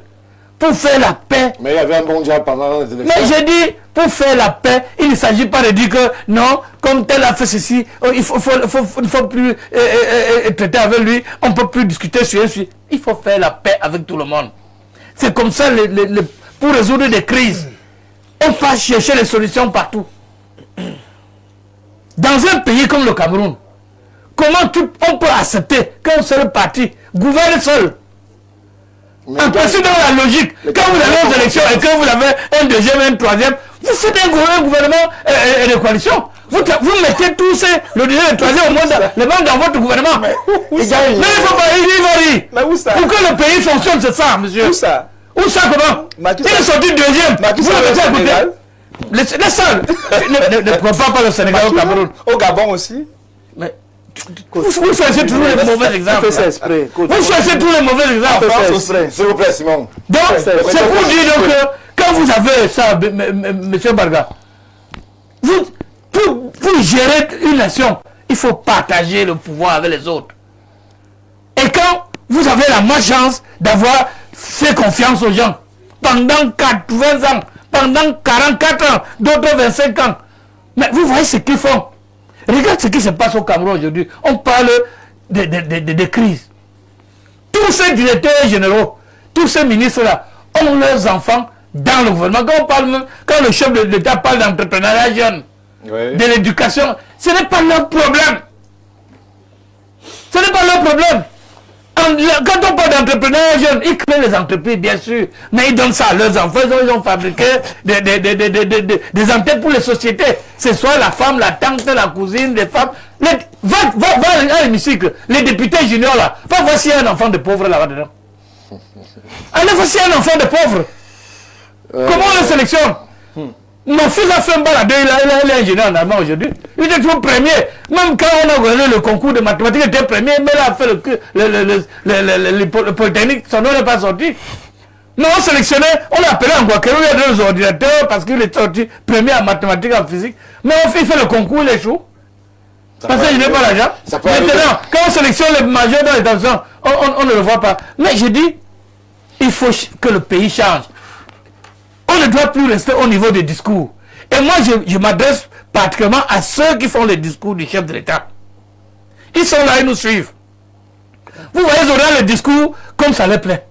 Cette fois-ci, ils ont empêché au chef de l'État de parler même du sport. Le président est obligé de lire. Le président, avant quand même de se prononcer, il relit. Non. Est-ce que le président vient lire un discours où lui ne se le connaît pas? Même comme ils font les discours, Dieu leur permet toujours d'écrire certaines bonnes choses que le président peut annoncer. Et quand le président annonce, il faut donc implémenter cela sur le terrain. Mon problème réside au niveau d'implémentation des discours du chef d'État, M. Mbarga. Regardez ce discours. Depuis, la seule partie qu'on a implémentée dans un discours quand on est rentré du mondial, c'était d'empêcher la fédération de travailler. C'était tout. Merci. Et en dehors de ça, ils ont fait quoi sur le terrain? Voilà la Soulou qui est là, ce n'est pas fini. Voilà la route à Combe.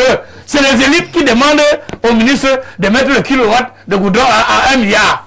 On peut citer combien? Donc c'est pour dire. Non, c'est pour dire.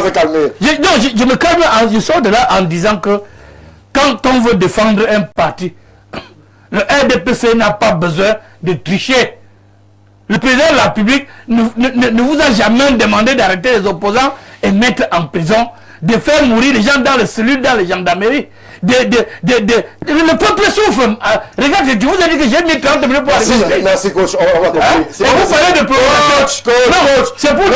Non, je cite. Non, c'est bon. La prorogation dont vous parlez, si on fait encore une prorogation, ça va créer des problèmes dans ce pays. Merci. Qu'on évite de parler encore d'une seconde de prorogation. Il faut qu'on aille faire ces élections municipales et des mairies pour que les gens trouvent vraiment leur place. Les élections, les recettes des élections en disent mieux. Donc au moins, ce que le peuple veut. La prochaine fois, ne vous plaignez pas d'être muselé sur le bateau. C'est moi, M. Sengue, je me tourne vers vous. C'est vrai que le RDPC est pointé du doigt. C'est vrai que moi, je ne sais pas pourquoi. Mais la réalité est que beaucoup estiment qu'il y aurait comme justement un frein étatique, gouvernemental sur les perspectives de consultation du peuple. On a l'impression que certains craignent justement que le peuple s'exprime. Avez-vous cette perception? Vous avez d'ailleurs dit que votre formation politique est majoritaire et qu'elle ne craint aucun... Elle ne veut pas partager. Merci. Stéphane, je note qu'il y a certains ici au Cameroun qui veulent faire le travail des autres par leur travail. Certains veulent faire le travail des chefs de l'État, même n'étant pas crédités du suffrage du peuple camerounais. Ils vous disent ce que le président doit faire ou pas. Je rappelle une chose. Dans un système comme le nôtre, ce n'est pas après une élection, le président n'est pas tenu, l'élection présidentielle n'est pas tenu de faire un gouvernement. Il n'y a aucune loi qui le dit, même sur le plan politique. Parce que pour le cas du Cameroun, c'est le Parlement qui épouse la configuration. C'est bon, mais c'est que le président ait fait 53%, il faut que les gens de deuxième opposition aient 35%. Très bien. Politiquement, ce n'est pas un message qui est envoyé, qui devrait être capté par le président. Écoutez très bien. Nous sommes là aussi dans un sens à éduquer les populations. C'est le Parlement qui épouse la configuration du gouvernement. Il faut le savoir. Et donc, nous avons une élection où le président de la République a gagné avec la majorité absolue. Oui. 51 plus 1. Il me semble même qu'aux États-Unis, je crois que Donald Trump a gagné avec 52%. On appelle ça la majorité absolue. Même quand c'est une élection à 2 tours. Là, sont de 70 à 50. Écoutez un peu. Même quand c'est une élection à 2 tours, lorsqu'un candidat au premier tour a déjà eu à 50 plus 1, le deuxième tour, on passe. Nous sommes d'accord. Très bien. Ça veut dire que le président a eu une majorité confortable de 53%. Maintenant, les législatives et les municipales vont déterminer la configuration du gouvernement, parce qu'il faudra savoir comment est-ce que le Parlement est, et pour savoir si le président a tous les tenants pour pouvoir faire un gouvernement tout seul ou alors un gouvernement de coalition. En 92, on a eu ce cas-là. Il a fallu que le président de la République, que le RDPC coalise avec le MDR, parce que le RDPC avait 88 députés, et donc il fallait que le MDR lui apporte ces 6 députés pour que ce groupe, ce qu'on appelle la majorité parlementaire, puisse effectivement faire un gouvernement. Ça, il faut dire ça aux gens. On ne va pas dire Une fois que vous l'avez dit, Simon Mességué. Maintenant, il faut qu'on soit honnête envers nous-mêmes. Le président de la République, les gens croient que le fait que... parce que lui, l'agitation, ce n'est pas son affaire. Le président de la République ne s'agite pas. Il brille par l'action. Parce que certaines personnes croient que le fait d'avoir leur propre fantasme, non, il devait faire le remaniement, là, il devait faire... C'est lui-même qui l'a dit dans les prochains jours. Est-ce qu'on parle le même français? Dans les prochains jours, pour vous, les prochains jours, c'est comme ça. C'est une interrogation. Les prochains jours pour... Le président est comme Dieu, qui peut dire demain de prévu après 100 ans. Vous avez 1000 ans. Vous députés, je voudrais que vous compreniez très bien. Oui, complètement. Voilà pourquoi il dit que c'est un monarque constitutionnel. Pour un homme politique avisé au Cameroun, le président le 31 décembre 2025 vous dit, nous ferons un gouvernement dans les prochains jours. Oui. Première des choses, pour un homme politique, il regarde le calendrier électoral. Puisque, en ce moment précis, le RDPC a 152 députés. Donc, il est ultra majoritaire au Parlement. Donc, il n'y a pas à se presser pour un... Mais en revanche... Attendez, très bien. Écoutons très bien. Mais en revanche, vous avez une élection qui pointe à l'horizon en mars. Nous sommes janvier, mars, c'est 3 mois, non? Oui. Si quelqu'un vous dit 90 jours, dans 90 jours, c'est dans les prochains jours, non? Alors, si vous dites même dans... C'est bon. Et donc, on se dit donc une chose, ce n'est pas en métaphysique. Le problème, c'est quoi? C'est que vous voulez faire entendre aux gens ce que vous voulez. Il est dans le président a été clair. C'est pas une pièce de théâtre, c'est parce qu'en fait, nous sommes pas vous applaudir. Vous savez, je crois que je ne vais pas vous applaudir. En français, pas dans une scène de théâtre. 10 jours. Ça n'est pas dans une scène de théâtre. Ça peut même 180 jours. Prochain jour pour vous. Oui, 180 jours. On n'est pas dans une scène de théâtre. Je vous dis une chose, ce n'est pas une scène de théâtre. Je parle français. Mais vous faites le théâtre. Une multitude de jours, 180 jours, c'est une multitude de jours. Les tout prochains jours. Vous avez parlé de tout dans les prochains jours. Ne lui ajoutez pas les mots. Très bien. Donc nous disons ceci. Le président de la République, et déjà être président de la République, ce n'est pas qui veut, mais qui peut. Ça veut dire que vous avez une responsabilité de 30 millions de personnes. Vous n'agissez pas dans l'agitation. Quand vous regardez très bien sa démarche, nous sommes au début d'un mandat. Il vous dit, ok, en début de mandat, nous allons faire un remaniement. Et il précise que nous allons davantage renforcer la position des femmes et des jeunes. En février, le 10 février, il vous dit, en dehors de cela, nous allons, pour les cas des sociétés publiques et des établissements publics, nous allons davantage pour les dirigeants ajouter, mettre également des jeunes dedans. Il est en train de se préparer, à lancer le mandat. Et donc de ce fait, donnez-lui le temps, il vous dit, donnez-moi le temps de pouvoir m'ajuster pour qu'on aille rapidement au mandat de grandes opportunités. Et c'est d'autant plus que cette élection marquait également la moitié de la SND 30. Ça veut dire qu'en fait, il y avait un mandat en mi-parcours. D'ailleurs, le bilan est là, c'est-à-dire que le bilan à mi-parcours de la SND 30. Ça veut dire qu'il nous faut arriver en 2030 avec un taux de croissance de 8,1%.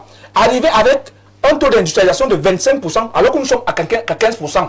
Tout cela, on ne se lève pas au matin, il faut faire un gouvernement, il faut faire telle chose. Merci. Donc il faut se dire une chose, c'est parce que apprenons à faire notre travail et à permettre à celui-là que le peuple souverain et mettre son destin a mis à notre tête de faire le sien. Merci Simon Mességué. Bon, salut le panel, le Cameroun est un pays normal, c'est le peuple qui n'est pas normal. Car il pense que l'opposition, ce sont les leaders. Mais non, le peuple ailleurs n'a pas toujours besoin de mots d'ordre. C'est M. Amara, depuis Abidjan, en Côte d'Ivoire, qui réagit et pense que le peuple camerounais Bon, je vois une personne qui nous envoie son numéro. Je ne sais pas trop qu'est-ce que nous on va faire de ce numéro. Bonsoir le plateau. On a passé un autre cap. Désormais, même le respect des calendriers électoraux, conformément aux dispositions juridiques, n'est plus garanti. Maintenant, ils ont le courage de faire du Cameroun ce qu'ils voudront ou ce qu'ils veulent. Ça dépend, M. Toueli. Les Camerounais sont les seuls souverains qui doivent, s'ils le veulent, prendre leurs responsabilités. L'opposition ne doit plus se tirer dessus et faire une union sacrée contre le RDPC dans toutes les circonscriptions électorales du pays. Dans ce régime RDPC, on n'aura plus rien de sérieux. Jean-Moïse Mbok, l'opposition doit parler d'une seule voix. Lorsque il y a ce calendrier qui pourrait être flou, vous devez vous concerter, vous réunir. Mais on a l'impression que cette même opposition-là, chacun dit pour lui, chacun parle pour sa famille. La formation politique que vous défendiez il y a quelque temps, elle-même est dans une ambition ou alors dans une confusion savamment entretenue. On ne sait plus qui fait quoi, pour quel événement et pour quelle orientation. Écoutez, vous convoquez là l'éducation politique, que sont citoyens sur les questions politiques.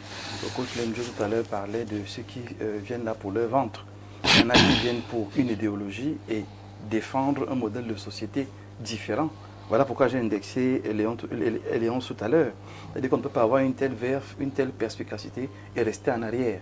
La politique, c'est des gens qui savent ce qu'ils veulent et qui sont persévérants dans ce qu'ils souhaitent atteindre. Aujourd'hui, moi je pense qu'il faut qu'on voit le Cameroun comme une nation qu'on doit bâtir. Ça commence par là, parce que la politique, ce n'est pas, si je ne suis pas au pouvoir, je dois casser l'autre. La politique, c'est construire chacun à partir du niveau où il se trouve. Parce que demain, ça peut être vous qui dirigez. Mais Jean-Moïse, les Camerounais, ils interrogent leur opposition. S'il y a un tel monopole de la formation de Simon Messengue sur l'espace politique au Cameroun, c'est parce qu'à un moment aussi, vous, en tant qu'opposant, vous n'avez pas fait votre travail. Excellent. Et votre question est pertinente. Et je l'ai dit, et je ne fais que le dire depuis le départ. L'opposition doit entrer dans une dynamique de construire, j'ai envie de dire, efficace dans son discours, dans son union et dans sa dynamique. Le problème, c'est qu'on a toujours eu des messies qui pensaient que c'est eux qui doivent contrôler le monde. Et en fait, ils voulaient être des biabis. Il n'y a pas de président au Cameroun. Il y a un seul. Celui qui est là, c'est lui qui sera là. Demain, il y aura peut-être un autre. Mais dès qu'il y a un président, les autres doivent comprendre que se mettre ensemble devient obligatoire. Et c'est le message qu'on est en train de passer à tous les hommes politiques aujourd'hui. Également à ceux qui pensent qu'ils doivent accompagner l'opposition, c'est le moment de se mettre ensemble. Voilà pourquoi moi je dis, et c'est mon analyse, que si jamais il y a report, c'est une opportunité pour l'opposition. Opportunité de quoi? On a commencé pendant la campagne électorale. Oui. C'était de pouvoir au moins dialoguer, se retrouver, dialoguer ensemble. Voir qui peut être celui qui peut porter plus qu'un autre, parce qu'il y en a qui ont une plus grande représentativité assise que les autres. Donc c'est dans ce dialogue d'humilité, on met les populations en avant et le leader après. Mais chez nous, on a toujours mis le leader en avant et la dynamique qui doit l'accompagner après. On doit donc inverser les rôles. Je convoque toujours l'histoire parce que l'histoire nous enseigne ce qui a marché et ce qui n'a pas marché. Dans l'opposition, ce qui n'a pas marché, c'est qu'on veut mettre les hommes avant au lieu de mettre une dynamique en avant. Et aujourd'hui, on doit renverser la donne. De manière à ce que, quand les populations se plaignent, il n'y a pas d'eau, il n'y a pas de route, il n'y a pas ci, il n'y a pas ça. Qu'est-ce qu'on fait en tant que parti d'opposition pour faire bouger les lignes sans paraître comme des casseurs, des destructeurs, des ennemis de la République? C'est ça la dynamique. S'il y avait élection, disons, convocation du corps électoral dans un mois, oui. Fin février ou alors fin mars, est-ce que vous êtes sûr que vous auriez atteint votre rôle ou alors votre ambition d'un rassemblement de l'opposition avec toutes les divisions qu'on peut percevoir dans les communications, ne serait-ce que dans les formations qui ont pignon sur rue, MRC, FSNC et autres? Est-ce que vous auriez fait ce travail de concertation, de réunion, de coalisation autour d'un projet pour affronter le RDPC dans les municipales? Tout à fait. Et c'est extrêmement possible, tout simplement parce que l'homme politique sait voir l'opportunité qui est la sienne quand vous savez la lui présenter.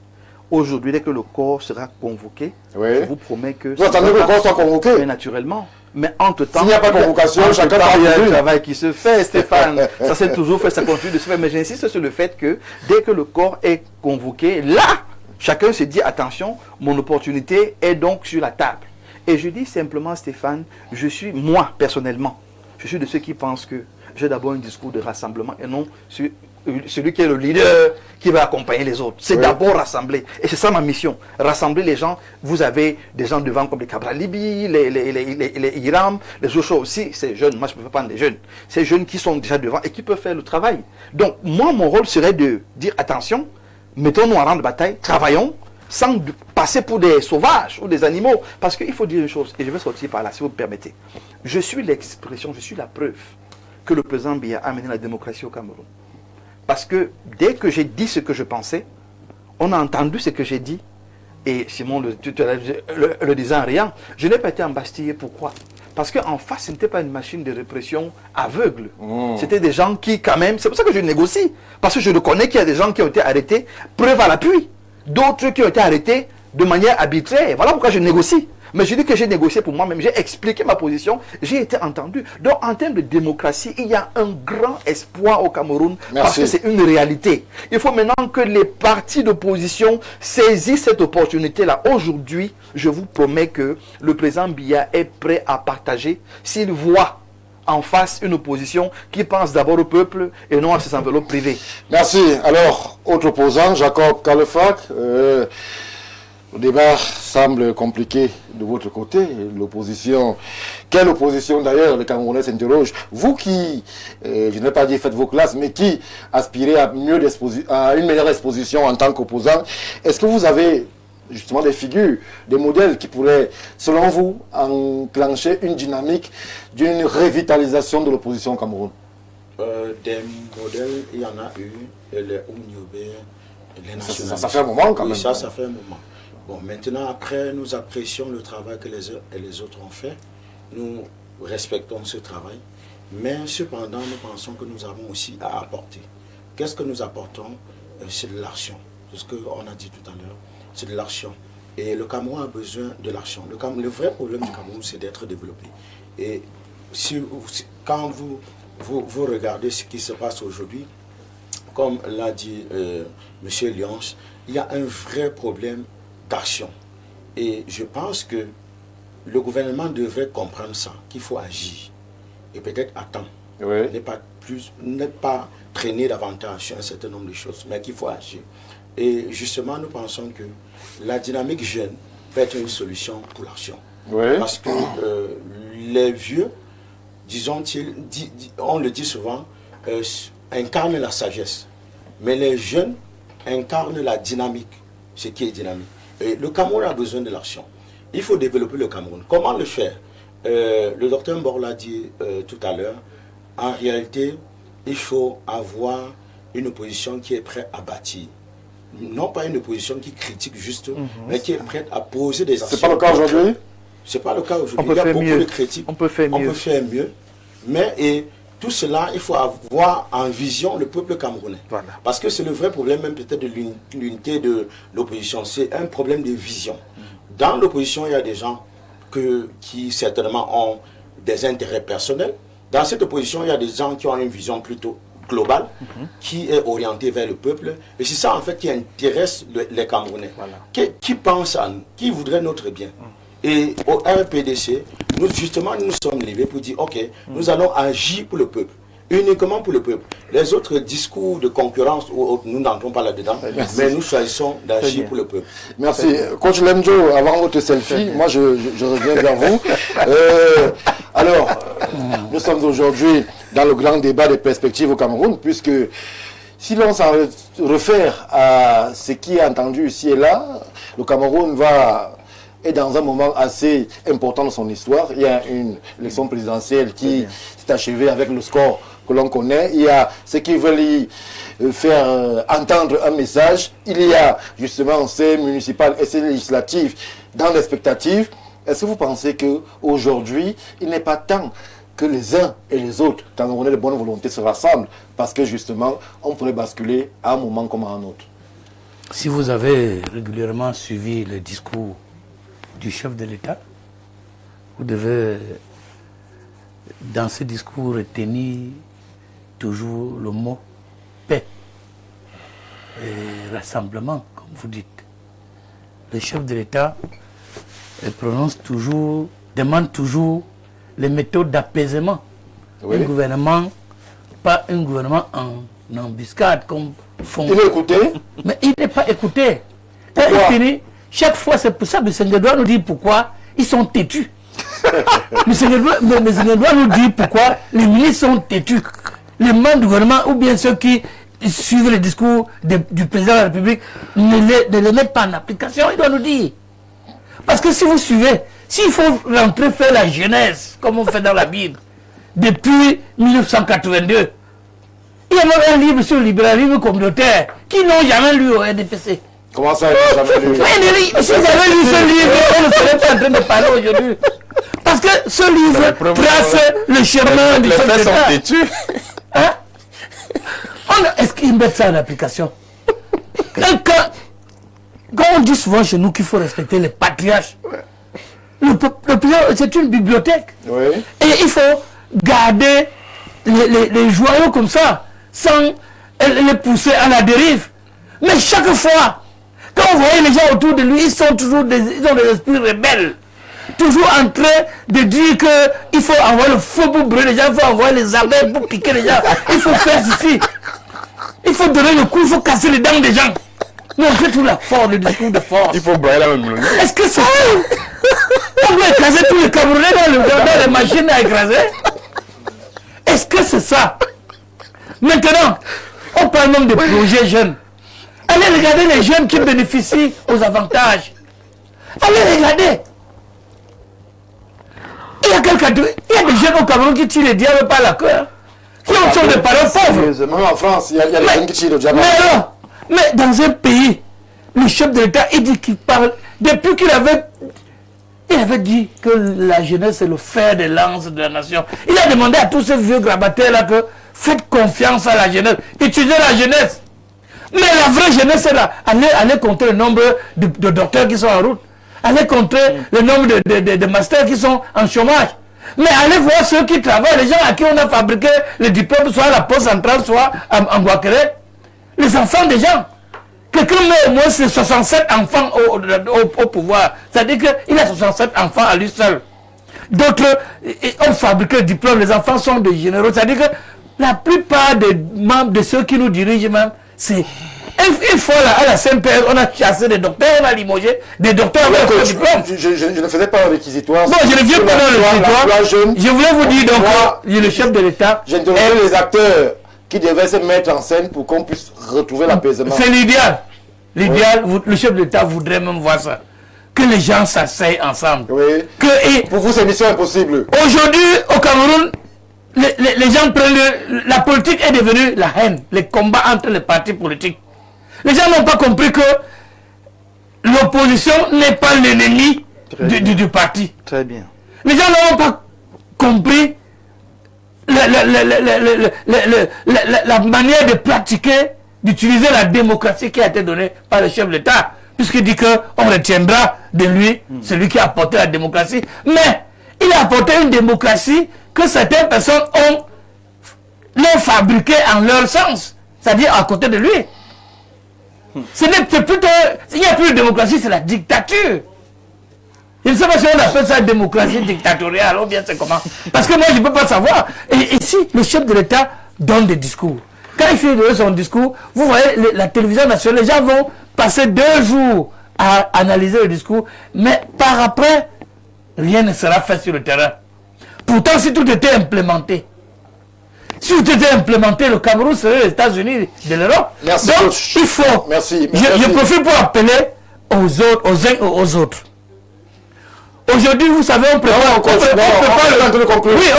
le public. 30 secondes. Je vous ai dit que le chef de l'État n'a pas parlé de prorogation. Je le dis encore. Les gens qui sont autour de lui, qui disent qu'il y aura prorogation, c'est la peur. Ils ont encore peur parce qu'ils ont échoué, ils ont peur d'être sanctionnés. Merci. Donc, et ils ne font pas avoir de prorogation parce qu'il faut changer. Merci, on vous accorde. Voilà. Jacques Léonce, je vous donne 2 minutes avant que M. Messingué ne prenne la parole. Vous avez le temps de parole, sinon assurez-vous. Surtout quand il parle, personne n'intervient. Oui, Stéphane, je suis d'accord avec le discours du coach, mais jusqu'à un niveau. M. Biya lui-même ne peut pas laisser faire. Le président de la République, c'est mieux. Bon, il s'appelle M. Dia. Il ne peut pas laisser faire. On vient de passer toute une mandature, tout un septennat avec un même gouvernement, aussi médiocre qu'il soit, mais on continue de les garder, on continue de prononcer des discours à l'endroit de ce type-là, qui n'arrive pas à implémenter ce qu'il dit. Mais qu'est-ce que lui-même il fait, M. Lemdjo? C'est lui-même le problème. C'est lui qui doit les limoger. Parce que c'est son stylo qui les a mis là. Et c'est ce stylo-là qu'il doit utiliser pour les enlever aussi. Oui. S'il ne le fait pas, c'est lui le problème. Ce n'est pas... Les Camerounais lui ont fait confiance, Jacques Léon. Oui, les Camerounais lui ont fait confiance. Mais pourquoi en retour il ne fait pas confiance aux Camerounais? Pourquoi en retour lui il ne fait pas confiance aux Camerounais? Parce qu'en réalité, vous savez que les Camerounais lui ont fait confiance parce qu'en réalité, s'il a eu 53%, oui, partant de 71% pour 53%, c'est un message, je l'ai dit ici. Oui. Mais est-ce qu'il a compris le message? Est-ce qu'il a perçu le message des Camerounais? La colère qui vit en chaque Camerounais. La société est carrément brûlante parce que les Camerounais ont en eux les frustrations. C'est vrai. Heureusement, ils les ont exprimées. Et ils ont donné 35% à M. Chiroma, qui sortait de nulle part. Vous comprenez que d'ailleurs, il a été baptisé le bon diable. Nous sommes fatalement arrivés au niveau où on cherche même un bon diable. Ce qui est paradoxal, un diable n'est pas bon, mais on cherche un bon diable. Nous sommes fatalement arrivés à ce... Ça veut dire que, Stéphane, vraiment, il faut qu'à un moment donné, qu'on cesse de berner les Camerounais avec les discours. Vraiment, nous voulons, je l'ai dit, nous voulons aller dans l'action. L'action voudrait qu'on ne reporte pas. C'est les actions municipales. Vraiment, le peuple a déjà soif de s'exprimer davantage. Le peuple a déjà soif de choisir ses dirigeants à la base. Merci, parce que Stéphane, si on n'a pas réussi à impulser le changement vers le haut, on peut l'impulser par le bas. Merci. Simon Messengue, en 1 minute 30. Oui, je voudrais juste dire qu'il y a des gens qui croient pouvoir monter le président contre son gouvernement, qui croient pouvoir monter le président contre le RDPC. Il faut être honnête envers soi-même. Soit on est de l'opposition et on l'assume et on ne joue pas à ce jeu.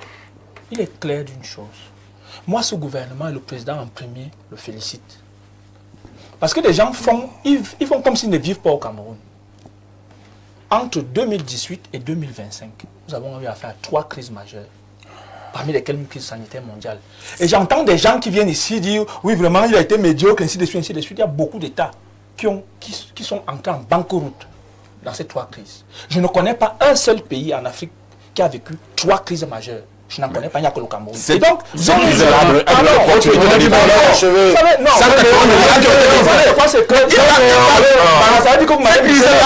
réalité, les gens ont de paroles, je voulais parler. Je n'ai même pas 30 secondes alors. Je suis en train de dire une chose, c'est qu'aujourd'hui, 53% et plus ont voté le président de la République, ça doit être sûr. La minorité a voté ailleurs. Ça veut dire qu'en démocratie, premièrement, il faut respecter la voix des urnes. Dès que si on le sait, alors le peuple camerounais a voté le président de la République. On a compris. Et permettons-lui, en l'accompagnant par des critiques constructives, pas par de la flagellation. Non, vous dites d'écouter ce qu'il dit et de mettre en exécution. Nous, personne ne contre lui. Nous irons certainement. Jacob Folefac, en 30 secondes. Alors, comment est-ce que vous vous positionnez pour cet exercice qui arrive de consultation du peuple par la base? Vous, RPDC. Alors, comme je l'ai dit à l'entame, nous sommes disposés à concourir aux élections législatives et municipales. Nous nous y préparons et nous appelons tous les Camerounais. Vous aurez des coalitions? Vous aurez... J'ai dit, nous nous positionnons pour le peuple. Oui. Coalition, quelle est la vision de la coalition? Ça, c'est une question qu'on pourra en discuter. Ce n'est pas un problème là-bas. Mais ce que je dis, c'est que nous appelons tous les Camerounais à se mobiliser. Et nous leur disons, le changement, comme M. Léon l'a dit, peut commencer par la base. Merci. Et ça, c'est possible. Merci. Jean-Maurice Mbok, 30 secondes. On clôt l'émission. La réalité, aujourd'hui, est que la démocratie au Cameroun est vivante. On le voit dans les médias, les plateaux de télévision, la presse. Il y a une expression réelle de la politique et de la démocratie. Il faudrait donc aujourd'hui saisir l'occasion. si le Cameroun réussit, c'est tous les Camerounais, opposition et parti au pouvoir. Si le Cameroun échoue, c'est tous les Camerounais, partis d'opposition et partis au pouvoir. Nous avons donc un seul Cameroun, que chacun prenne ses responsabilités. On ne va pas laisser le pays à M. Biya. On va tous se mettre au travail de manière à ce que quand le pays a réussi, c'est tous les Camerounais qui gagnent. Merci Jean-Maurice. Il y a trop de partis politiques au Cameroun. Merci. On va dire merci à ceux merci à ceux qui nous ont suivis, ceux qui ont contribué justement à l'édification, de par la qualité de leur contribution à ce plateau du Grand Soir. On va vous demander de ne pas bouger, puisque dans 8-10 minutes, on sera justement en plein cœur de l'information avec le 19h, formule anglaise. En langue de Shakespeare, vous aurez l'information d'ici, mais surtout d'ailleurs, puisque Info TV, vous êtes au cœur de l'information. Madeleine Karen Biya sera là à 20h pour le même exercice, puisque l'information ne s'arrête jamais. Si vous avez raté le 19h, à 20h, soyez présents, puisque vous êtes sur Info TV, je l'ai dit, c'est la chaîne de l'information. Bien le bonsoir.